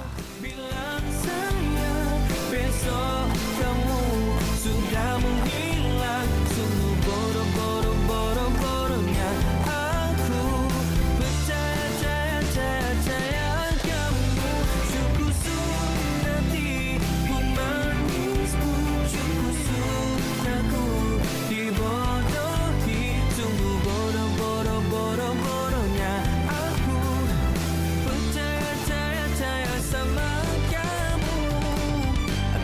menipu hatiku.